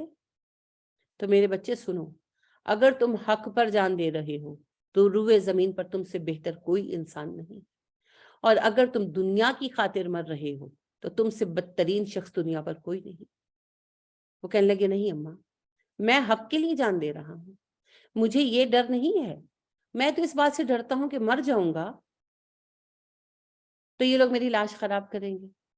عربوں کا دستور تھا نا جاہلیت میں، اسلام نے منع کر دیا لیکن جاہلانہ چیزیں جاتے جاتے جاتی ہیں۔ تو حضرت اسما رضی اللہ تعالیٰ عنہا نے کہا بکری ذبح ہو جائے تو اسے کوئی فرق نہیں پڑتا کہ کھال کیسے اتاری گئی۔ چلے گئے، وہ شہید ہو گئے، اور ان کو لوگوں کو عبرت دلانے کے لیے ان کی لاش جو ہے وہ درخت سے ٹانگ دی گئی۔ تو حجاج آیا، کہنے لگا کہ دیکھا تمہارے بیٹے کا کیا انجام ہوا اسما؟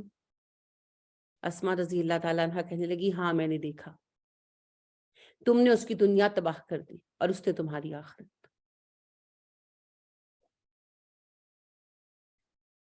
آپ دیکھیں کہ ایک بوڑھی ماں کو اپنے جوان بیٹے کی موت پر اتنا سکون قلب کیسے تھا، کیونکہ وہ جانتی تھی مرنا تو ہے۔ اہم بات یہ ہے کہ موت کس حالت میں آ رہی ہے۔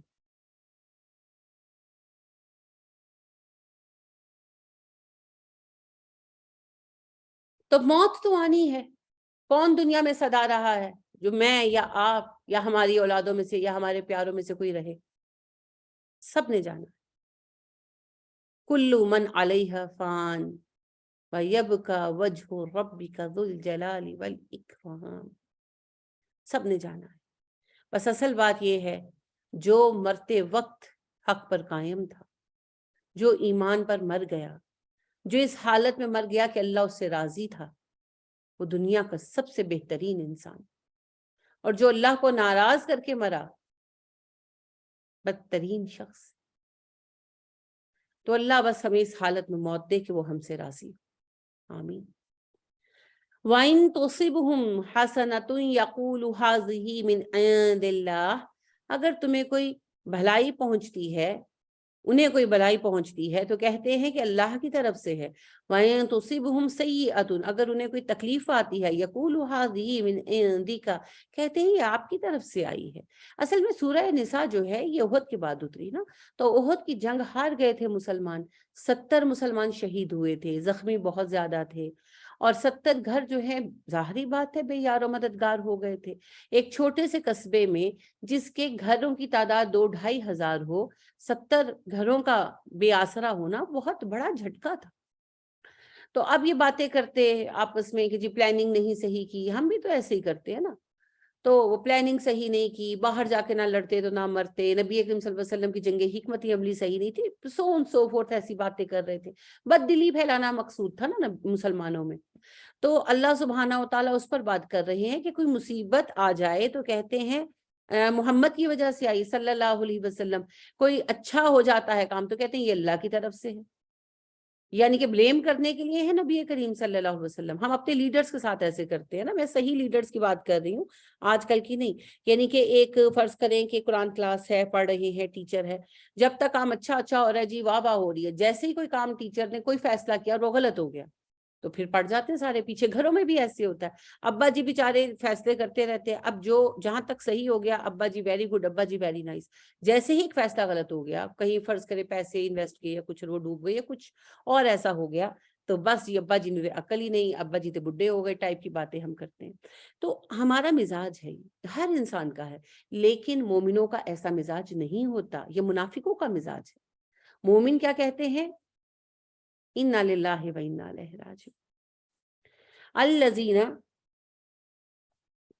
یقولون انا للہ و انا الیہ راجعون، وہ لوگ جو مصیبت میں کہتے ہیں انا للہ و انا الیہ راجعون، اولئک علیہم صلوات من ربہم ورحمہ، یہ وہ لوگ ہیں جن پر اللہ کی رحمتیں اور برکتیں اترتی ہیں، واولئک هم المہتدون، اور یہ ہدایت یافتہ ہیں۔ تو بات یہ ہے کہ مصیبت بھی اللہ کی طرف سے آتی ہے، اللہ کے فیصلے، افراد ذمہ دار نہیں ہوتے جو نیک نیتی سے کام کر رہے ہیں۔ جو بددیانت ہے وہ اپنی بددیانتی کا نتیجہ بھگتیں گے، ورنہ نقصان دینے کی طاقت ان میں بھی نہیں ہے۔ عبداللہ بن عباس رضی اللہ تعالیٰ عنہ کہتے ہیں میں نبی کریم صلی اللہ علیہ وسلم کے ہمراہ تھا اور آپ کے پیچھے بیٹھا تھا گدھے پر۔ جب آپ نے مجھے کہا بیٹے پیارے بچے سنو، تمہیں جب کوئی حاجت ہو اللہ سے کہنا، جب کچھ مانگنا ہو اللہ سے مانگنا۔ اے پیارے لڑکے سنو، اگر ساری دنیا مل کر تمہیں نفع دینا چاہے اس سے زیادہ نہیں دے سکتی جتنا اللہ نے لکھ دیا، اگر ساری دنیا مل کر تمہیں نقصان دینا چاہے اس سے زیادہ نہیں دے سکتی جتنا اللہ نے لکھ دیا۔ اے پیارے لڑکے یاد رکھو تقدیر لکھی جا چکی ہے، قلم خشک ہو چکا، تقدیر لکھی جا چکی، سیاہی خشک ہو چکی، قلم اٹھایا جا چکا ہے۔ تو کوئی نقصان نہیں دے سکتا جی، کوئی کوشش بھی کرتا ہے نا۔ دو طرح کے لوگ ہیں، ایک وہ لوگ ہیں جن کے ساتھ ہم کام کرتے ہیں وہ نیک نیتی کے ساتھ ہمارے ساتھ چلتے ہیں لیکن نقصان ہو جاتا ہے، ان پر کوئی الزام نہیں۔ دوسرے وہ لوگ ہیں جو بدنیتی کے ساتھ چلتے ہیں، ہمارے خلاف سازش کرتے ہیں، نقصان پہنچانے کی کوشش کرتے ہیں، ہوتا تو تب بھی وہی ہے جو اللہ چاہتے ہیں، لیکن وہ اپنی بدنیتی کی وجہ سے پاتے ہیں الزام، یعنی ان کا گناہ ان کی بدنیتی ہے، ہوتا وہ ہے جو وہ چاہتا ہے۔ کل من عند اللہ، کہیے سب اللہ کی طرف سے، سب اللہ کی طرف سے ہے، اچھے برے حالات اسی کے حکم سے ہیں، وہ آزمائے گا بھی تو صحیح، لہٰذا سب اس کا حکم ہے۔ فما لہؤلاء القوم لا یکادون یفقہون حدیثا، بھلا اس قوم کا کیا کیا جائے جو کوئی بات سمجھنے کو تیار ہی نہیں ہے۔ منافق وہ نبی کریم صلی اللہ علیہ وسلم کو بلیم کرتے، مسلمانوں میں بد دلی پھیلاتے، اللہ نے کہا یہ سمجھنے کو راضی نہیں ہے، ان کا کچھ نہیں ہو سکتا، کیونکہ انہوں نے اپنا یہ وتیرہ بنا لیا ہے، اپنا یہ رویہ بنا لیا ہے ان لوگوں نے۔ ما اصابک من حسنۃ فمن اللہ، جو بھی اچھائی پہنچتی ہے آپ لوگوں کو اللہ کی طرف سے، جو آسانی آتی ہیں وہ اللہ کا احسان ہے۔ وما اصابک من سیئۃ فمن نفسک، اور جو مصیبت تجھ پر آتی ہے وہ تیرے نفس کی کمائی ہوتی ہے۔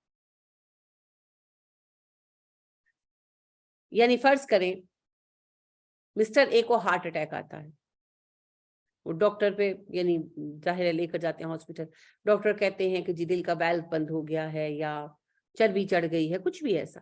اب دیکھیں کتنے سال لگائے نا اپنے آپ کو اس بیماری تک پہنچانے میں، مرغن غذائیں کھائیں، بے تحاشا کھایا، واک نہیں کی، کوئی صحت کا خیال نہیں رکھا، ویٹ بڑھ رہا ہے، بڑھی جا رہا ہے، آئی ڈونٹ کیئر، مجھے تو مزہ کرنا ہے، غلط روٹین ہے، اور سمٹمز بھی آ رہے تھے۔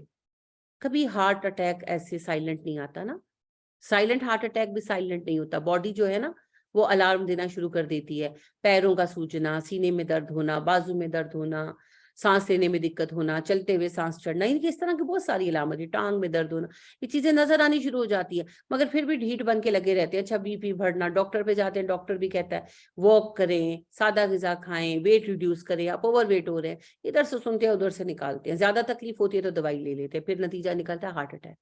کون ذمہ دار ہے؟ میں ذمہ دار ہوں۔ ابھی کچھ دیر پہلے ایک خاتون جو ہے، ایک درس تھا شام کو، کلاس تھی، اس کے لیے میں گئی ہوئی تھی، راجپوت ٹاؤن ہوتی ہے، تو وہاں ایک بہن مجھ سے اپنا مسئلہ شیئر کر رہی تھی کہ ان کے میاں پر بہت قرضہ ہے بینک کا۔ کیوں ہے قرضہ؟ میں نے پوچھا۔ وہ جی بیٹی کی شادی جب کی تو بہت دھوم دھام سے کی اور اس کے لیے بہت قرضہ لیا، کوئی 35 قرضہ لیا، اور یہ بھی اب سے 6 سال پہلے، 7 سال پہلے۔ بھئی کیا ضرورت تھی اتنی دھوم دھام کرنے کی؟ کون ذمہ دار ہے؟ آپ قرض سے پریشان ہیں، آپ کو پتا ہے بینک کا قرضہ اتارنا تو ویسے بھی بڑا مشکل ہو جاتا ہے۔ کیوں مشکل ہو جاتا ہے؟ کیونکہ سود ہے نا ساتھ۔ اب بات یہ ہے کس نے کہا تھا ایسا کرو، کیوں کیا؟ جو حیثیت تھی اس کے اندر کرتے نا شادی؟ نہیں، دنیا دکھاوا کرنا۔ تو مصیبت تو آئی ہوئی ہے، پر مصیبت کون لایا؟ اللہ لایا؟ نہیں، اللہ نے تو کہہ دیا اپنے نبی کی زبان سے، سب سے اچھا نکاح وہ ہے جو سب سے آسان ہے، اپنی حیثیت میں رہ کے کرو۔ تو زیادہ تر اگر آپ غور کرنے بیٹھیں گے تو مسائل ہمارے اپنے رویوں کی وجہ سے جنم لیتے ہیں، ہم اپنے مسائل کے خود ذمہ دار ہوتے ہیں۔ پھر بھی جیسے ہی ہم سر جھکاتے ہیں اور کہتے ہیں اللہ معاف کر دے، رب اغفر لی، وہ معاف کر دیتا ہے۔ یاد رکھیے گا مصیبت سے اس کے حل کا فاصلہ اتنا ہی ہے جتنا آپ کی پیشانی سے زمین کا فاصلہ ہے۔ جیسے ہی آپ پیشانی سجدے میں رکھ کر اس سے کہیں گے میں تھک گئی اللہ، اب آپ مجھے معاف کر دیں، رب اغفر لی، اللہ ظلم ہو گیا خود پر، اب آپ معاف کر دیں، ربی انی مغلوب فانتصر، اللہ میں ہار گئی مجھے معاف کر دے، وہ معاف کر دے گا۔ اس نے اپنی عزت کی قسم کھائی، اس سے اپنی عزت کی قسم کھائی ہے، مجھے اپنی عزت کی قسم، جب تک کہ معافی مانگیں گے میں معاف کر دوں گا، وہ معاف کر دے۔ اور پھر اس کا معاف کرنا یہ نہیں ہے کہ جاؤ میں نے معاف کر دیا اب خود ہی نپٹو، وہ کہتے ہیں اچھا ٹھیک ہے میں نے معاف کیا، گھبراؤ مت میں تمہارا مسئلہ حل کر دوں۔ وہ کریم ہے، وہ کریم ہے۔ اور کریم کیسے معاف کرتے ہیں؟ ہم دو کریموں کی مثال جانتے ہیں، ایک تھے کریم ابن کریم ابن کریم ابن کریم، یوسف علیہ السلام، یوسف بن یعقوب بن اسحاق بن ابراہیم۔ نبی کریم صلی اللہ علیہ وسلم سے پوچھا گیا سب سے معزز شخص دنیا میں کون ہے؟ آپ نے کہا جو سب سے متقی ہے۔ صحابہ نے کہا نہیں، ہم افراد میں سے پوچھ رہے ہیں۔ آپ نے کہا یوسف، کیونکہ یوسف کریم ابن کریم ابن کریم ابن کریم ہے۔ تو یوسف علیہ السلام کے بھائی جب ان کے سامنے آئے اور یوسف علیہ السلام کو پہچانا، فائنل جو ان کا وزٹ تھا، جب یوسف علیہ السلام نے کہا تمہیں یاد ہے کہ تم نے یوسف کے ساتھ کیا کیا، تو ظاہر ہے وہ جانتے تھے کہ جو یوسف کے ساتھ کیا یا ہم جانتے ہیں یا یوسف جانتا ہے، تیسرا تو کوئی جانتا نہیں۔ تو کہنے لگے کیا تم یوسف ہو؟ انہوں نے کہا ہاں میں یوسف ہوں. تو کہنے لگے ہم مان گئے یوسف، اللہ نے تمہیں چنا، ہم سے غلطی ہو. یوسف علیہ السلام نے کہا لا تثریب علیکم اليوم، آج میں تم سے کچھ نہیں پوچھوں گا، شرمندہ بھی نہیں کروں گا تمہیں. اٹس اوکے، رات گئی بات گئی، جاؤ اپنی سب فیملی کو لے کر آؤ، میں تمہیں بہترین حالت میں آباد کروں گا. یہ ہوتا ہے کریم کا رویہ. اور نبی کریم صلی اللہ علیہ وسلم جب صفا کی پہاڑی پر بیٹھے تھے نا مکہ کی فتح کے بعد، اور سب آپ کے سامنے مجرموں کی طرح سر جھکائے تھے، 10,000 کا لشکر لے کر آپ آئے تھے، مکہ کی آبادی نہیں تھی اتنی، کسی کی جرت نہیں تھی آواز نکال سکے، سر جھکائے کھڑے تھے. آپ صلی اللہ علیہ وسلم نے پوچھا آج بتاؤ کیا گمان کرتے ہو میرے بارے میں، کیا سمجھتے ہو مجھے؟ کہنے لگے انتا اخن کریم و ابن اخن کریم، آپ ہمارے کریم بھائی، کریم بھتیجے ہیں. آپ نے کہا لا تثریب علیکم اليوم، آج میں تم سے پوچھوں گا بھی نہیں کہ میرے ساتھ کیا کچھ کیا. تثریب کا مطلب ہوتا ہے سوال کرنا، مواخذہ کرنا. آج نہیں پوچھوں گا، احتساب بھی نہیں کروں گا، معاف کر دیا، جاؤ. لا تثریب علیکم اليوم. تو اللہ کریم ہے، بہت کریم ہے. لیلۃ القدر آ رہی ہے انشاءاللہ، اللہ نصیب فرمائے. کیا دعا ہے لیلۃ القدر کی؟ اللہم انکا عفو کریم تحب العفو فاعف عنی. تو اللہ کریم ہے، اللہ کا نام ہے کریم. تو ایک صحابی دیہاتی تھے مگر مجھے ان کی بات بہت پیاری لگتی ہے. نام تو نہیں ان کا آتا حدیث میں، لیکن بہت محبت ہے مجھے ان سے. وہ دیہاتی تھے، کبھی کبھار آیا کرتے تھے. تو ایک مرتبہ آئے تو کہنے لگے آپ صلی اللہ علیہ وسلم نے خطبہ جمعہ ارشاد فرمایا، اس میں آپ نے قیامت کے حساب کے بارے میں بات کی، ریمائنڈرز دیے لوگوں. تو انہوں نے بعد میں آپ سے پوچھا اللہ کے نبی صلی اللہ علیہ وسلم حساب کون لے گا قیامت کے دن؟ آپ نے کہا اللہ. تو وہ مسکرائے. آپ نے پوچھا آپ کیوں مسکرائے؟ وہ کہنے لگے اللہ کے نبی صلی اللہ علیہ وسلم میں علم والا تو زیادہ نہیں ہوں، دیہاتی ہوں، ان پڑھ ہوں، پر میرا ایک تجربہ ہے، اگر کوئی بخیل آدمی حساب لیتا ہے تو پائی پائی کا لیتا ہے، لیکن جب کوئی کریم آدمی حساب لیتا ہے تو نرم لیتا ہے. تو اللہ تو کریم ہے، میں امید کرتا ہوں کہ اللہ حساب میں آسانی کرے.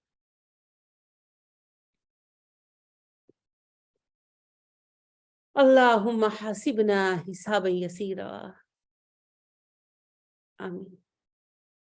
تو وہ کریم ہے جی. غلطی ہو جائے، مصیبت میں پھنس جائیں، واپس لوٹ آئے. وہ کریم ہے. وہ ہماری طرح نہیں ہے. ہمارا تو اپنا سگا بچہ غلطی کر بیٹھے نا اور ہم اسے کہیں، یعنی کہ فرض کرے کہیں پیسے لگا رہا ہے، کچھ کر رہا ہے، چھوٹا بچہ، چلو بڑوں کو چھوڑ دے، چھوٹا بچہ جمپ کر رہا ہے نا صوفے پر، ہم اسے کہتے ہیں مت کرو گر جاؤ گے. اچھا وہ گر جاتا ہے، تھوڑی دیر میں گرنا ہی ہوتا ہے، وہ گر جاتا ہے، چوٹ لگ جاتی ہے، تو ہم اس کو اٹھاتے ہیں اور کہتے ہیں کہا نہیں تھا تمہیں، اب مزہ آیا، کہا تھا نا گر جاؤ گے، نہیں سنا. یہ ہے کمزرفی. ہم چھوٹے بچے کو بھی تانا دیتے ہیں، یہ نہیں دیکھتے وہ کتنی تکلیف میں ہے. ہم ایسے ہی ہیں، تنگ دل کے، کمزرف، پیمانے چھوٹے ہیں ہمارے. مگر وہ رب العالمین ہے، وہ جواد ہے، وہ فیاض ہے، وہ ستار العیوب ہے، وہ غفار الذنوب ہے، وہ کریم ہے، وہ ذوالجلال والاکرام ہے، وہ اللہ ہے، اس جیسا کوئی نہیں. لہٰذا وہ کریم ہے اور اس کی صفت کرم کے خلاف ہے کہ جب ہم آ کر کہیں اللہ میں تھک گیا، میں ہار گیا، سہارا دے دے، تو وہ کہے اب مزہ آیا. یہ کرم کی صفت نہیں.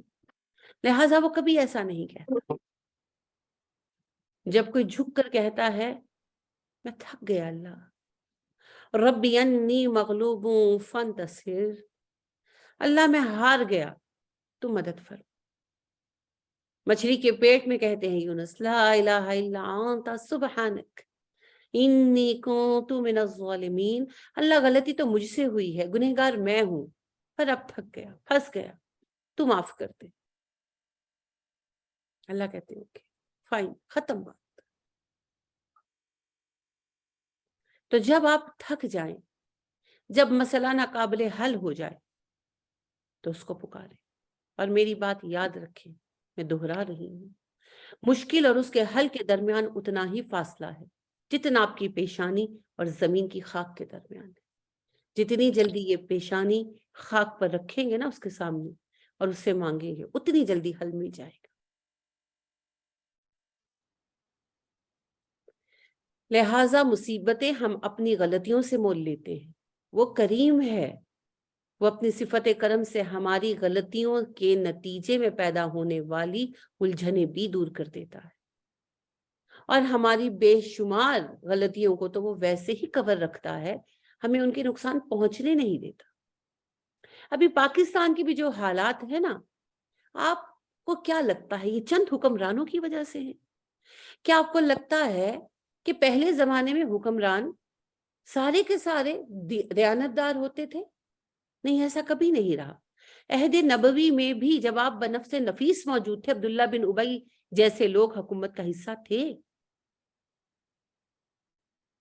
لہٰذا کرپشن ہر عہد میں رہی، سالار یعنی کہ جنرلز ہر دور میں خریدے گئے ہیں، وزیر مشیر ہر عہد میں بکے ہیں، لیکن قومیں مضبوط تھی۔ جب تک ایٹ لیسٹ 1/3 حق پر قائم رہے گا نا، ان کی سازشیں نقصان نہیں دے پائیں گی۔ تو اصل مسئلہ یہ ہے کہ اوپر سے نیچے تک ہم سب کرپٹ ہیں، کہیں نہ کہیں۔ انہیں خزانے ملے ہیں، وہ خزانے لوٹ رہے ہیں، جسے جس چیز کا موقع ملتا ہے وہ اسے لوٹ لیتا ہے۔ کوئی بھی چیز ہو، کسی کے پاس ہو، کچھ بھی ہو۔ ایک چھوٹی سی بات ہے، ابھی کچھ دن پہلے ایک مدرسے کے وزٹ کا موقع ملا تو میں اتنی بددل ہوئی۔ کس بات سے؟ ویسے وہ لوگ کرپٹ نہیں ہیں، وہ کوئی پیسہ کھاتے نہیں ہیں، ضائع کرتے ہیں۔ کس طرح؟ یعنی کہ ان کا جو ایک روم ہے انہوں نے لاک کیا ہوا ہے، وہاں پر سامان ڈمپ کیا ہوا ہے، تو فرنیچر پڑا ہے، ٹوٹ رہا ہے، 8-10 جو ہیں وہ ساؤنڈ سسٹم پڑے ہیں، مٹی ہو رہے ہیں۔ اللہ کے بندو، اتنے لیے کیوں ہیں؟ چھوٹا سا مدرسہ ہے آپ کا، لوگوں کو منع کر دیں۔ اگر لوگ لے آئے ہیں، فرض کریں اگر لوگوں نے ڈونیٹ کر دیے ہیں، آپ ان کو ری سیل کر دیں، اپنے سامان کی طرح سوچیں نا۔ اگر میں ایک نیا فریج خریدوں گی تو میں اپنا پرانا فریج سیل کروں گی نا، میں اسے ایسے تو نہیں پڑا سڑنے دوں گی، کیونکہ میرے پیسے لگے ہیں۔ تو اگر فرض کریں، ہوتا ہے مدرسوں میں، میرے ساتھ بھی ایک مرتبہ ایسا ہوا کہ مجھے ایک خاتون نے جو ہے وہ ساؤنڈ سسٹم گفٹ کر دیا، تو میں نے ان کو کہا مجھے ابھی ضرورت نہیں ہے، میرا اتنا بڑا سیٹ اپ نہیں ہے، جب بنے گا میں تب کروں گی، مگر وہ لے آئی تھی۔ تو پھر میں نے اس کو، ایک بچے جو ہے میری ایک اسٹوڈنٹ کا بیٹا ہے، اس کی شاپ ہے، میں نے وہاں رکھوا دیا اور سیل کروا دیا، پیسے میں نے مدرسے کے فنڈ میں ڈال دیے۔ اچھا، وہاں ٹیبلز ہیں ٹوٹ رہی ہیں، ان کے لڑکے ہیں مدرسے میں پڑھتے ہیں، وہ جمپے لگا رہے ہیں، کر رہے ہیں، پنکھے ہیں، ان کی ایسے بکھری ہوئی ہیں چیزیں۔ اتنا میرے دل کو ہاتھ پڑا، اگر آپ کا ذاتی سامان ہوگا تو آپ ایسے کریں گے؟ کم از کم ان کے اوپر کور چڑھاؤ، ان کو طریقے کے ساتھ رکھو، بچوں کو کودنے سے منع کرو، چیزوں کو خراب ہونے سے روکو، نہیں کوئی پرواہ نہیں۔ مالے مفت دلے بے رحم، کیا یہ کرپشن نہیں ہے؟ اچھا، اپنی جاب کے اوپر جا کر کام نہ کرنا، موبائل پہ لگے رہنا، کیا یہ کرپشن نہیں ہے؟ گھر سے فون نہ کرنا اپنے ذاتی کال کے لیے، دوسرے ملک کرنا ہے یا لمبی کال کرنی ہے، آفس میں جا کر آفس کے لینڈ لائن سے لمبے فون کرنا، کیا یہ کرپشن نہیں؟ جاب پر جانا اور اپنی ڈیوٹی پوری کیے بغیر نکل آنا۔ میں پرسنلی ایک ایسے صاحب کو جانتی ہوں، یعنی کہ وہ میرے نیبر ہی ہیں، اور میں نے ان سے سوال کیا، میں نے، کیونکہ وہ ہر وقت گھر پہ نظر آتے تھے، تو ایسے ایک بار بائی دا وے میں نے پوچھا، بہن کا بھائی آپ کی جاب کیا ہے؟ وہ کہنے لگے میں ریلوے میں ہوں، فلاں فلاں پوسٹ پر۔ تو میں نے کہا کہ آپ تو گھر پہ ہوتے ہیں؟ تو کہنے لگا میں جاتا ہوں، مجھ پر اللہ کا فضل ہے۔ میں نے کہا جی کیسے ہے، مجھے بھی سمجھائیں۔ کہنے لگے میں صبح جاتا ہوں اور 12 بجے تک واپس آ جاتا ہوں۔ اب مجھے آپ بتائیں، جاب تو 9 to 5 ہوتی ہے، اور میں نے ان سے ہی کہا بھی، میں نے کہا آپ کو لگتا ہے کہ یہ درست ہے؟ نہیں جی، آئیں بائیں شائیں آگے سے۔ کیا یہ سب کچھ جو ہم کرتے ہیں، کیا یہ سب کچھ کرپشن نہیں ہے؟ تو اصل میں نیچے سے اوپر تک سب بگڑے ہوئے ہیں. اگر آج بھی ون تھرڈ لوگ حق پر کھڑے ہو جائیں، ابھی دیکھیں ایک بڑا گروہ کھڑا ہوا ہے انشاءاللہ، تو حالات بدلیں گے، عوام کو کوئی نہیں روک سکتا. لیکن ون تھرڈ لوگ حق پر کھڑے ہوں گے تو اللہ کی مدد شامل حال ہو جائے گی. تو خرابیاں ہم اپنے لیے خود پیدا کرتے ہیں. پاکستان کے یہ حالات 1 سال میں 2 سال میں نہیں ہوئے، یہ پچھلے 30-40 سال میں ہم نے خرابی پیدا کی، بغیر سوچے بغیر سمجھے، صرف اس لیے کہ وہ خود لوٹ رہے تھے، انہوں نے ہمیں لوٹنے کی اجازت دے رکھی تھی، سب ان کو ووٹ دیتے گئے ہیں. ساری تاجر برادری سب لوگ اب آ کر پٹ رہے ہیں جب بڑے نقصانات ہو رہے ہیں. اس نقصان کی بنیاد تو ہم نے ہی رکھی. چور ہی چور کو ووٹ دے گا. تو مسئلہ کیا ہے؟ مصیبتیں ہم خود پیدا کرتے ہیں، مگر حل اللہ دے دیتے ہیں. اب بھی وقت ہے، اللہ کے سامنے جھکے استغفار کریں، حق کو حق کہیں. ابھی بھی حالات بدل جائیں گے اور پاکستان کے حالات بدلیں گے ہی بدلیں گے جی، چاہے اس کے لیے ہم کوشش کریں یا نہ کریں. لیکن کوشش کرنے والے اور نہ کرنے والے برابر نہیں ہو سکتے. لا یستوی الذین مجاہدون والذین هم القاعدون، جہاد کرنے والے اور بیٹھ رہنے والے برابر نہیں ہو سکتے. لہٰذا اپنا حصہ ضرور ڈالیں. باقی پاکستان کے حالات ایسے ہوں گے کیونکہ اسلامی ہند کا جو رول آخری مارکوں میں ہے وہ پلے تو ہوگا ہی ہوگا نا، وہ پلے ہونا ہی ہونا ہے. تو پاکستان کے وجود کو نہ مٹایا جا سکتا ہے، نہ ہی پاکستان کو تباہ کیا جا سکتا ہے. بس وقتی طور پر ہمیں پریشان کیا جا سکتا ہے، وہ ہم ہو رہے ہیں. اس پریشانی سے نکلنے کا طریقہ کیا ہے؟ اس پریشانی سے نکلنے کا طریقہ یہ ہے کہ ہم ایک تو حق کا ساتھ دیں، اپنی غلطیاں جو ہم نے کی ہیں ان کو ہم دہرائیں مت. اور دوسری بڑی بات یہ ہے کہ ہم استغفار کی کثرت کریں، اللہ کا ذکر کریں اور اپنی کوتاہیوں پر، اپنی غلطیوں پر اللہ سے معافی کے خواستگار. تو انشاءاللہ حالات تو بدلنے ہی ہیں. تو اللہ فرماتے ہیں کہ مصیبتیں تمہاری اپنے ہاتھوں کی کمائی ہوتی ہیں، اور جو نیکیاں ہیں وہ اچھائیاں ہیں، آسانیاں ہیں، وہ ہم عطا کرتے ہیں. اور میں آپ سے یہ عرض کر رہی ہوں کہ اپنی ہی غلطیوں سے بے شک ہم پھنسے ہیں، مگر جب اس کریم کے سامنے ہم جھکیں گے، پیشانی کو خاک پر رکھ کر اس سے مدد مانگیں گے، یا حی یا قیوم برحمتک استغیث، تو وہ کریم ہے، وہ نہ نہیں کرے. وَأَرْسَلْنَاكَ لِلنَّاسِ رَسُولًا، اور آپ کو تو ہم نے لوگوں کے لیے رسول بنا کر بھیجا ہے. یعنی کہ فتح و شکست، کامیابی ناکامی آپ کے ہاتھ میں نہیں ہے، وہ تو میرے ہاتھ میں ہے، میں رب ہوں. آپ تو صرف رسول ہیں، آپ کا کام وہی کو لوگوں تک پہنچا دینا ہے، وہ آپ بخوبی کر رہے ہیں. باقی جو فتح و شکست آئے گی بیسیکلی وہ میرا فیصلہ ہوگی، اور سیکنڈری لیول پر وہ تم لوگوں کی امت کی کاوشوں کا نتیجہ ہوگا.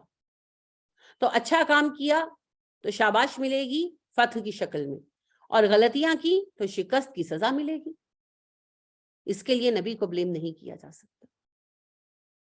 وَكَفَى بِاللَّهِ شَهِيدًا، اللہ کافی ہے اس بات پر گواہی کے لیے. کس بات پر گواہی کے لیے جی؟ کیا آپ اللہ کے رسول ہیں؟ اللہ کہتے ہیں میں کافی ہوں، کوئی مانے نہ مانے میں گواہی دیتا ہوں، آپ میرے رسول ہیں. اب جو مانے گا جنت میں جائے گا، انکار کرے گا جہنم میں جائے گا. نہ اللہ کا کچھ بگڑتا ہے، نہ نبی صلی اللہ علیہ وسلم کا. وہ رسول تھے، رسول ہیں، رسول رہیں گے. مَن یُطِعِ الرَّسُولَ فَقَدْ أَطَاعَ اللَّهَ، جس نے رسول کی اطاعت کی اس نے اللہ کی اطاعت کی. دیکھیں جی، اللہ کی اطاعت ایکچولی ہم کس طرح کریں؟ اللہ تو ہمارے سامنے ہے نہیں، تو پھر اللہ کیا چاہتے ہیں ہم سے، یہ ہمیں رسول بتائیں گے. تو لہٰذا رسول کی بات ماننا اللہ کی بات ماننا ہے، ہر رسول کی، کیونکہ رسول وہی کرتے ہیں جو اللہ چاہتے ہیں. تو ہمارے پیارے رسول، ہمارے پیارے نبی حضرت محمد صلی اللہ علیہ وسلم، فدا امی و ابی و نفسی، آپ کا تو اخلاق تھا ہی قرآن.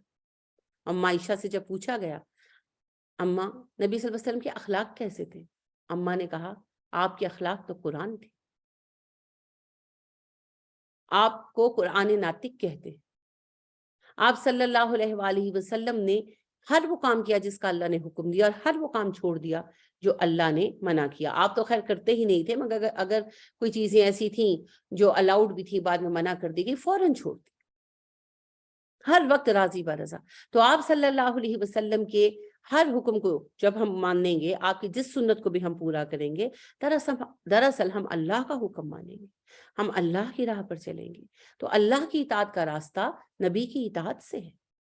نبی کریم صلی اللہ علیہ وسلم کی اطاعت کیے بغیر کوئی دوسرا راستہ ہے ہی نہیں جی، کوئی دوسرا راستہ نہیں۔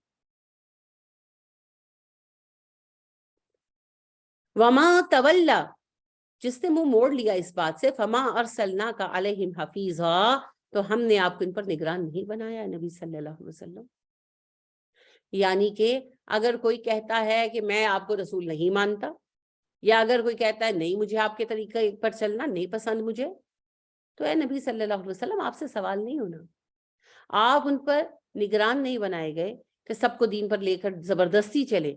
آپ کا کام بلاغ کرنا ہے، جو آئے گا اس کو ساتھ لے کر چلیں گے، جو رستہ الگ کرے گا کرنے دیں۔ آپ اصل میں بہت فکر مند ہو جاتے تھے نا، بہت غم کرتے تھے کہ لوگ ایمان نہیں لا رہے، اس بات کی بھی تسلی ہے۔ دوسری طرف منافق جو ہے وہ طرح طرح کی باتیں بناتے تھے نا، کہ جی یہ نبی ہے تو بات اثر کیوں نہیں کرتی۔ ہم نے بھی بنائی نا باتیں، پیر او جڑا پیڑ کڈے ٹائپ کی ہے نا، وہ سینے سے لگاتے ہیں ولی تو جی سینہ سے لگاتے ہی دل زندہ ہو جاتا ہے۔ تو آپ سوچیں جب امت کے نیک افراد پر یہ ذمہ داریاں ڈالی جاتی ہیں، تو نبی سے تو پتہ نہیں کیا ہی لوگ ایکسپیکٹ کرتے ہوں گے جاہل قسم کی۔ تو جی ایسا کچھ نہیں، وہ جو قلب مرشد سینے سے لگائے تو کایا پلٹ کر دے مرشد، وہ نہیں جی، ایسا کچھ بھی نہیں ہوگا۔ ہدایت شعوری فیصلہ ہے، سوچ سمجھ کر خود کرنا ہوگا۔ نبی بھی ایسا نہیں کرتے تھے کہ سینے سے لگائیں اور دل جاری کر دیں، نہیں ہوتا، اور نہ ہی کوئی ولی ایسا کر سکتا ہے۔ یہ صرف قصے کہانیوں کی کتابوں میں ملتا ہے کہ جی کتبوں چورو کتب بناوے، یہ صرف قصے کہانیوں کی کتابیں ہیں۔ ہر کسی کو ہدایت کا فیصلہ خود اپنے ذاتی شعور کے ساتھ کرنا ہوگا۔ لا اکراہ فی الدین قد تبین الرشد من الغی فمن یکفر بالطاغوت ویؤمن باللہ فقد استمسک بالعروۃ الوثقی لا انفصام لہا۔ کوئی جبر نہیں ہے دین میں، ہدایت اور گمراہی الگ الگ ہیں، جس کا دل چاہے ہدایت کو اپنائے، جس کا دل چاہے گمراہی کو چنے۔ ہاں، جو طاغوت کا انکار کرے گا اور اللہ پر ایمان لے آئے گا، وہ ایک ایسا سہارا تھام لے گا جو کبھی ٹوٹنے والا نہیں۔ تو ہر کسی کا فیصلہ اپنا ہے جی، ذاتی ہے۔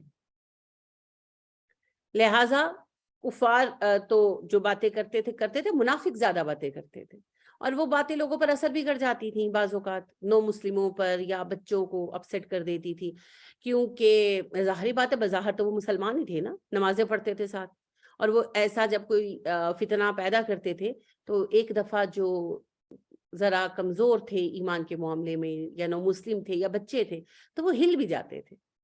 تو اللہ سبحانہ و تعالیٰ اس کی وضاحت کر رہے ہیں کہ رسول کی اطاعت اللہ کی اطاعت ہے، اور جو انکار کر دیتا ہے نبی کی اطاعت کرنے سے یا نبی پر ایمان لانے سے، تو نبی کریم صلی اللہ علیہ وسلم کا ذمہ نہیں ہے ان کی پکڑ کرنا، وہ اللہ کا ذمہ ہے، وہ اللہ کریں گے۔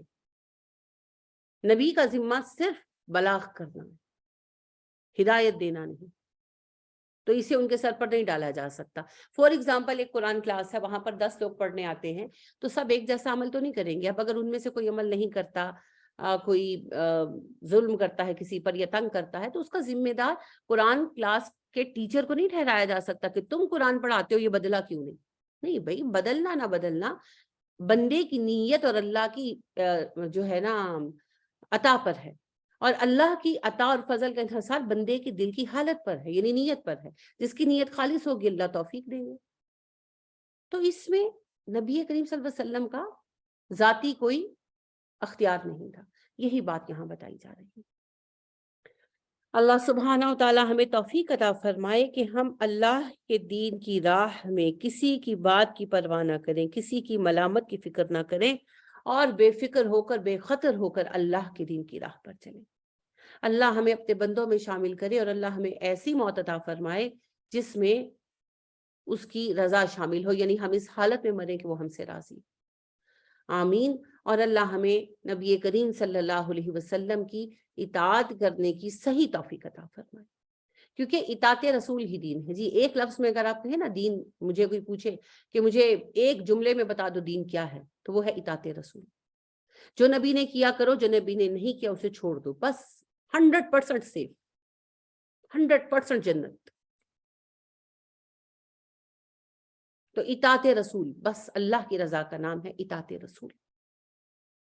تو اللہ ہمیں اس کے لائق کر دے جی, اللہ ہمیں اس کے لائق کر دے. آمین ثم آمین.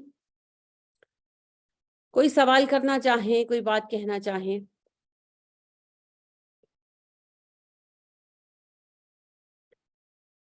چلیے پھر میں آپ سے ایک بات کہتی ہوں.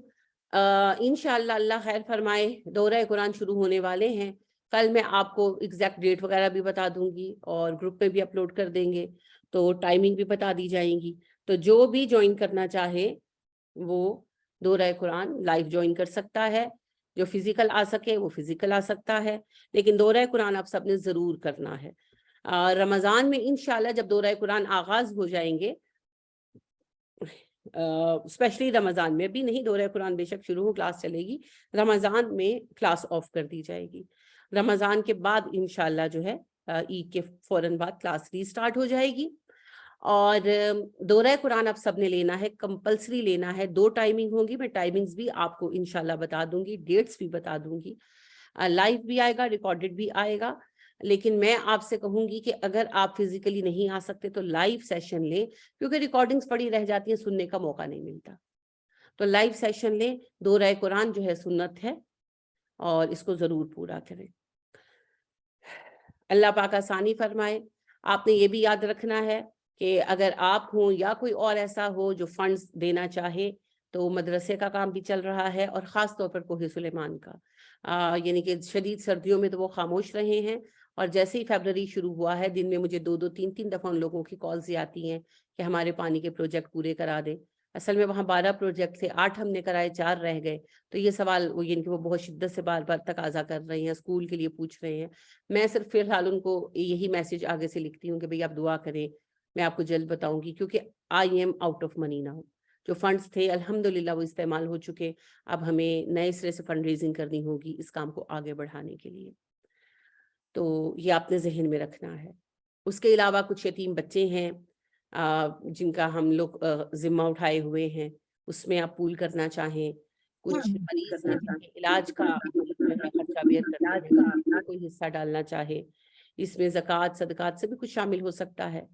اور کچھ اسٹوڈنٹس ہیں, 10 ایسے اسٹوڈنٹس ہیں جن کی ہم فی پے کرتے ہیں. وہ دنیاوی پڑھ رہے ہیں بچے, لیکن یتیم بچے ہیں اور پڑھ رہے ہیں, محنت کر رہے ہیں. ہماری ان کے ساتھ ایک کنڈیشن ہے کہ جب تک آپ پاس ہوں گے ہم آپ کی فیس پے کریں گے, جس سیمسٹر میں آپ فیل ہوں گے ہم آپ کی فیس پے نہیں کریں گے.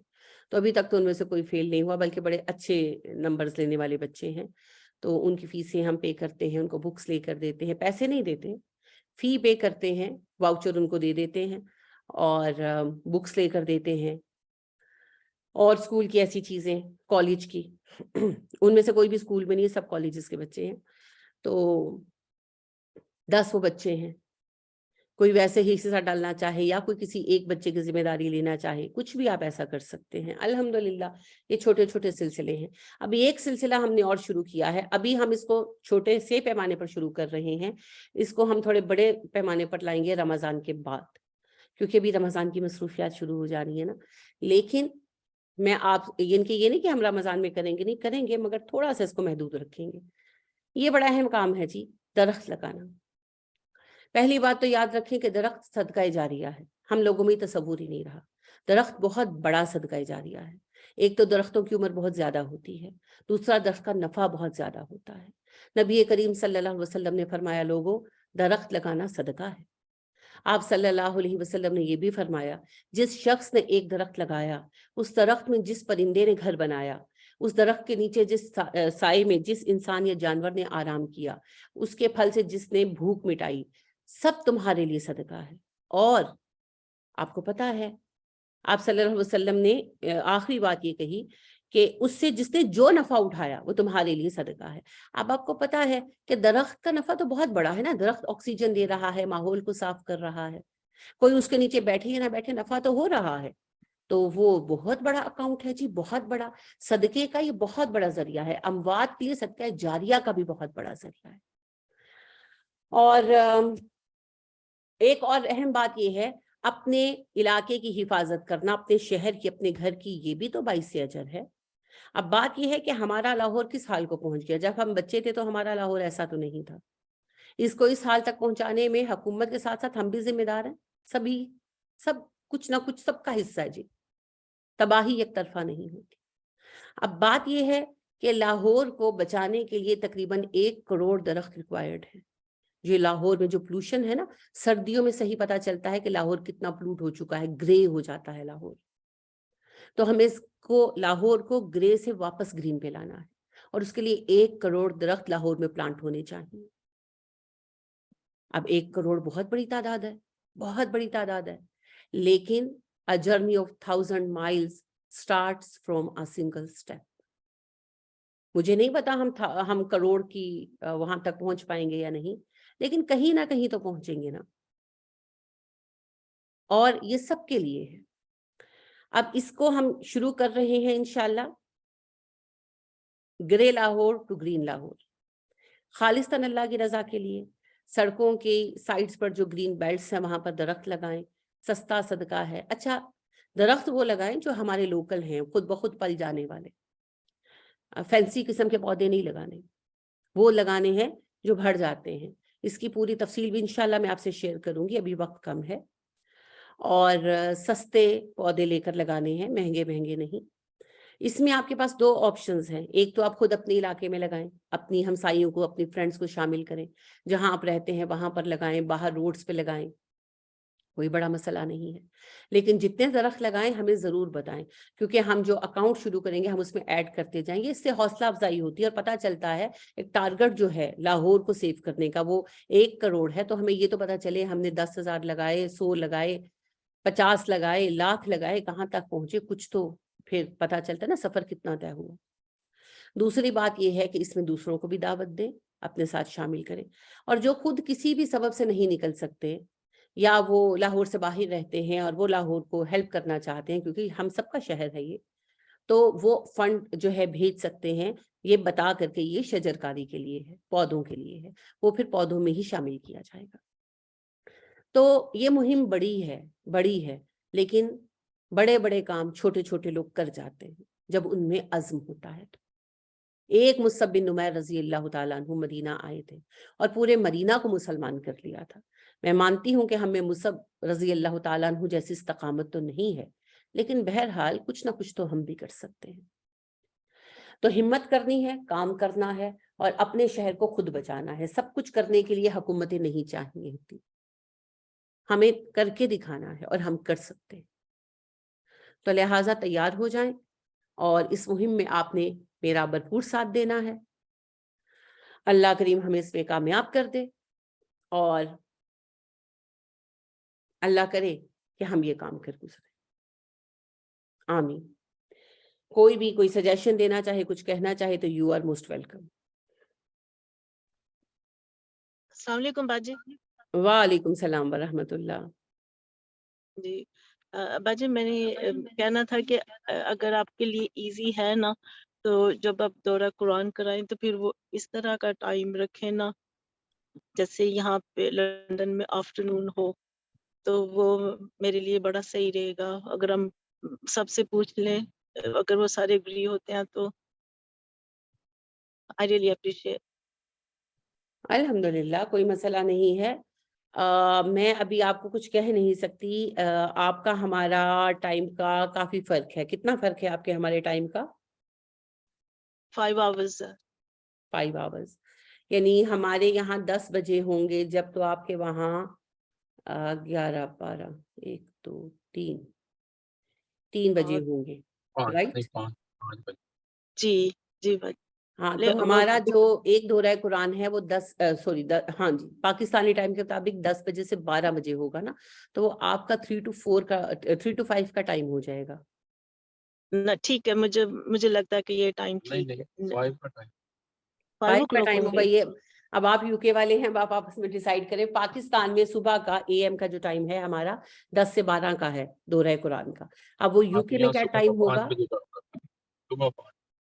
جی باجی یہ ٹھیک ہے, جو پاکستان میں 10 to 12 والا ٹائمنگ ہے نا, میرے لیے ٹھیک ہے, مجھے ٹھیک لگ رہا الحمدللہ. ہے.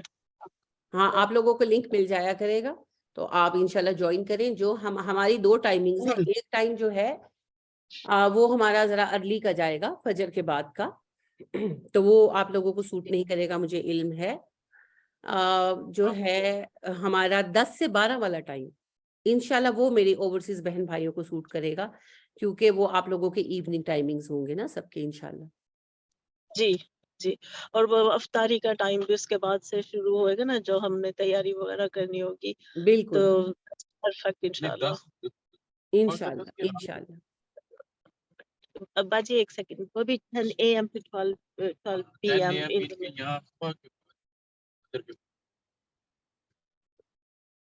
جو باجی لوگوں کا 10 o'clock ہوئے گا وہ ہمارا ادھر میں 5:40. باجی وہ ایک منٹ, وہ میں کنفیوز ہو. باجی جی جی ہاں, وہ نہیں, وہ مجھے غلط فہمی ہوئی ہے کہ اچھا اگر آپ کے پاس ادھر میں 10 o'clock ہوں گے مارننگ میں, تو ہمارے پاس ساری ٹائم ہوئے گا ادھر میں آلموسٹ 5 AM ہوں گے ادھر میں. اچھا اچھا, ٹھیک ہو گیا ٹھیک ہو جی, گیا. کیونکہ ہم آپ سے پیچھے چلتے ہیں نا. صحیح صحیح, ٹھیک ہو گیا ٹھیک ہو گیا. جی تو ہاں, تو دوسری ٹائمنگ کیا ہوئے گی؟ دوسری ٹائمنگ جو ہے وہ ہماری فجر کے ساتھ ہوگی, 5:30 سے جو ہے وہ ہوگی 7:30 جی فجر ہاں کی. ٹھیک ہے, تو وہ میں کوشش کروں گی کہ پھر وہ جو وہ ہماری ادھر رات کے 12 ہوں گے. پتہ نہیں باجی, وہ سارا کنفیوزنگ والا میں کام ہو آپ کے گیا. ساتھ ٹائمنگز جو ہے نا پاکستان کے اسٹینڈرڈ ٹائم کے مطابق شیئر کر دوں گی, آپ اس کو جی اطمینان کے ساتھ دیکھ لینا. اگر آپ کو کوئی سوٹ کرے گا لائیو سیشن تو الحمدللہ, ادروائز جو ہے ریکارڈنگز شیئر ہوں گی ڈیلی, جی وہ نہ ٹھیک فکر ہے کریں. ٹھیک ہے.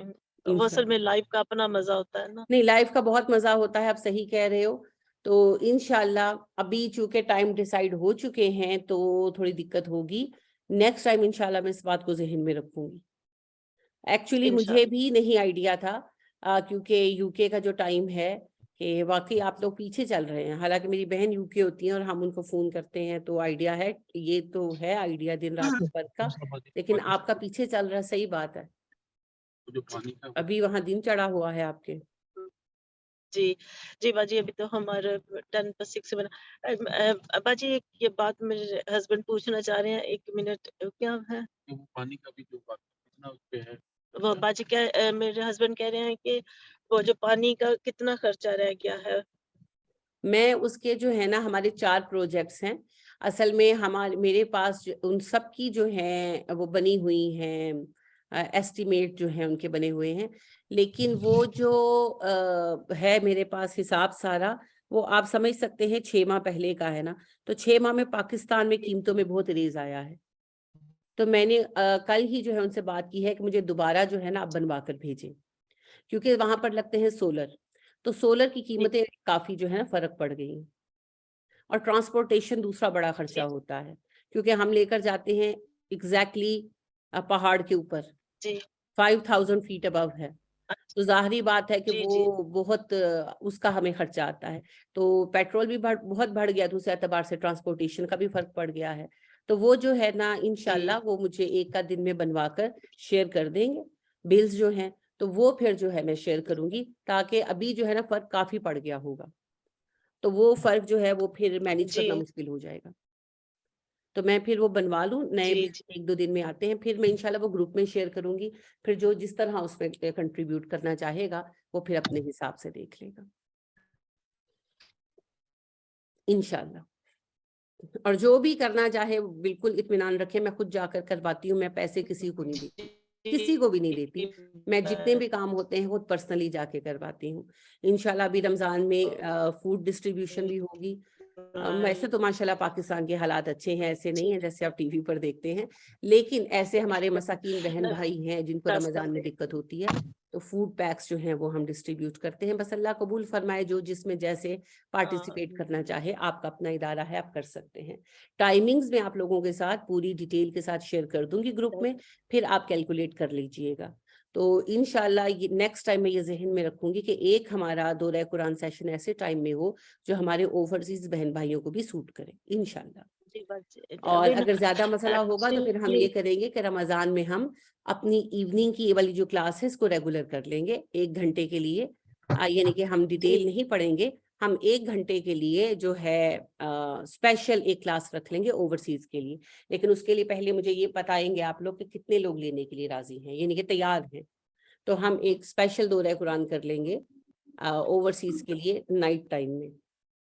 جی باجی میں پتہ انشاءاللہ. کرتی ہوں، اگر میری فرینڈس میں سے اگر کسی نے لینی ابھی میں نے جن سے بھی بات کی نا تو وہ already وہ کہہ رہی ہے کہ ہم کلاس لے رہے ہیں. جیسے جب آپ لنک بھیجتے ہیں نا تو پھر وہ میں شیئر کیا، پہلے آج نہیں کیا، لیکن وہ already attached with somebody وہ کلاس لے رہے ہوتے ہیں کسی کے ساتھ. جو قرآن ہے نا الحمدللہ this is amazing. جی مجھے یہ بڑی الحمدللہ وہ کوئی اچھی مسئلہ لگتی ہے. نہیں ہے. یہاں پہ بھی ہم جی لیکن مجھے ہم دونوں تو لیں گے، لیکن تو اگر وہ ٹائم کلیش نہ ہوا نا کہ کسی بھی طرح ٹائم کلیش نہ ہوا تو پھر ہم تو جوائن کریں گے ہی. تو باقی سے بھی میں پوچھتی ہوں. اور جب ایسے آتے ہیں نا کہ فوڈ پیک کی بات کر رہے ہیں یا ویسے تو وہ جو ہمارے ترکش بہن بھائیوں کے ساتھ جو بھی ہو رہا ہے وہاں پہ نا، تو میں اپنے ہسبینڈ کو ایکچولی یہ کہہ رہی ہوں کہ we should send something they are deserving at the moment. وہ کوئی مسئلہ نہیں ہے. دیکھیں یہ مختلف راستے ہیں، جی جو جس طرف کرنا چاہے اس میں کوئی بات نہیں ہے. جی اس میں کیونکہ یہ ادھر کسی کے لیے پرسنل پیغام نہیں ہے، یہ سب کے لیے جی کولیکٹیو بات میسج ہے. اور جس کو جی جو پیسے جہاں پر جانے ہیں اللہ کے حکم سے وہ وہیں پر جانے ہیں انشاءاللہ. ایگزیکٹلی جب اللہ کا حکم ہوتا ہے. نہیں بالکل بالکل اس میں کوئی پریشانی کی بات نہیں ہے. اس بات کا اپنے جی بالکل دل پر یا ذہن پر اپنے بوجھ نہیں رکھنا. جہاں پر نہیں کرنا نہیں چاہیں ضرور کریں، بس اللہ ہم سے جی قبول کرے. بس اتنا میں ضرور کہوں آمین. کہ یہ دیکھ کر ضرور کریں کہ جو ہم صدقات دے رہے ہیں وہ مستحقین تک پہنچنے چاہیے. بس جی باقی جی ترکی کے ہمارے بہن بھائی ہوں، بھارت کے ہوں، پاکستان کے ہوں، یمن کے ہوں، کہیں بھی ہوں مستحقین، بس ان تک پہنچنا ضرور چاہیے. بس باقی کوئی بات نہیں ہے. اور جو کام جی بھی ہونا ہے اس کام کے لیے سورس تو اللہ نے پیدا کرنا ہے. ہمارا کام تو صرف یعنی انسانوں کا کام جو ہے وہ صرف اس کے لیے کوشش جی کرنا ہے. جی تو وہ یمن اللہ کے کی تو کروائی. باجی لوگ بات بھی نہیں کرتے، ان کا میڈیا اتنا اسٹرانگ ہے. They don't let any news come out. Syria کے بارے میں ہمیں اسٹل پتہ چل جاتا ہے، بٹ یمن پیپل ان کے بارے میں ہمیں کچھ پتہ نہیں چلتا. They are really suffering right now اور ان کے بارے میں کوئی بات بھی نہیں کرتا. I am surprise you talk about it. Yemen کے بارے آپ میں صحیح کہہ رہی ہیں. جو ہماری یہودی لابی ہے وہ اتنی اسٹرانگ ہے اور ان کا اپنا سیٹ اپ اتنا مضبوط ہے کہ جو ایشوز ان سے ریلیونٹ ہیں وہ باہر نہیں آتے. اب دیکھیں کرونا پھیلا، اتنا کچھ ہوا. اسرائیل کے بارے میں آپ نے کوئی خبر سنی کہیں پر؟ وہ اپنے متعلق کوئی نیوز نہیں آنے دیتے، اور وہ ایشوز بھی جو ان سے ریلیونٹ ہیں وہ ان کو بھی باہر نہیں آنے دیتے. جی تو بالکل صحیح بالکل آپ صحیح کہہ رہی ہیں، یہ ایسے ہی ہے. جی اللہ پاک اللہ ہمیں تعالیٰ بھی کا ایسا کرے کہ ہم بھی مضبوط ہو جائیں. آپ سب خوش رہیں، آمین آباد رہیں، صحت مند رہیں. اللہ ہم سب کو اور خصوصاً آپ سب کو اللہ کریم اپنی حفظ و امان میں رکھے، آسانیاں دے، آسانیاں دینے والا بنائے، قرآن کو سیکھنے، آمین سمجھنے، اس پر عمل کرنے اور آگے پھیلانے والا بنائے، اور ہمیں ایک آمین اچھا مسلمان بنائے. ہم سب کو اللہ آمین ایسا بنا دے کہ وہ ہم سے راضی آمین ہو جائے. آمین. اللہم حاسبنا حسابا یسیرا. یا ربنا آمین تقبل منا انك انت السميع العليم آمين ثم آمين سبحانك اللهم وبحمدك ونشهد ان لا اله الا انت ونستغفرك ونتوب اليك. السلام علیکم ورحمۃ اللہ وبرکاتہ. وعلیکم السلام ورحمۃ اللہ وبرکاتہ. ہاں بھیا اب میں آپ کو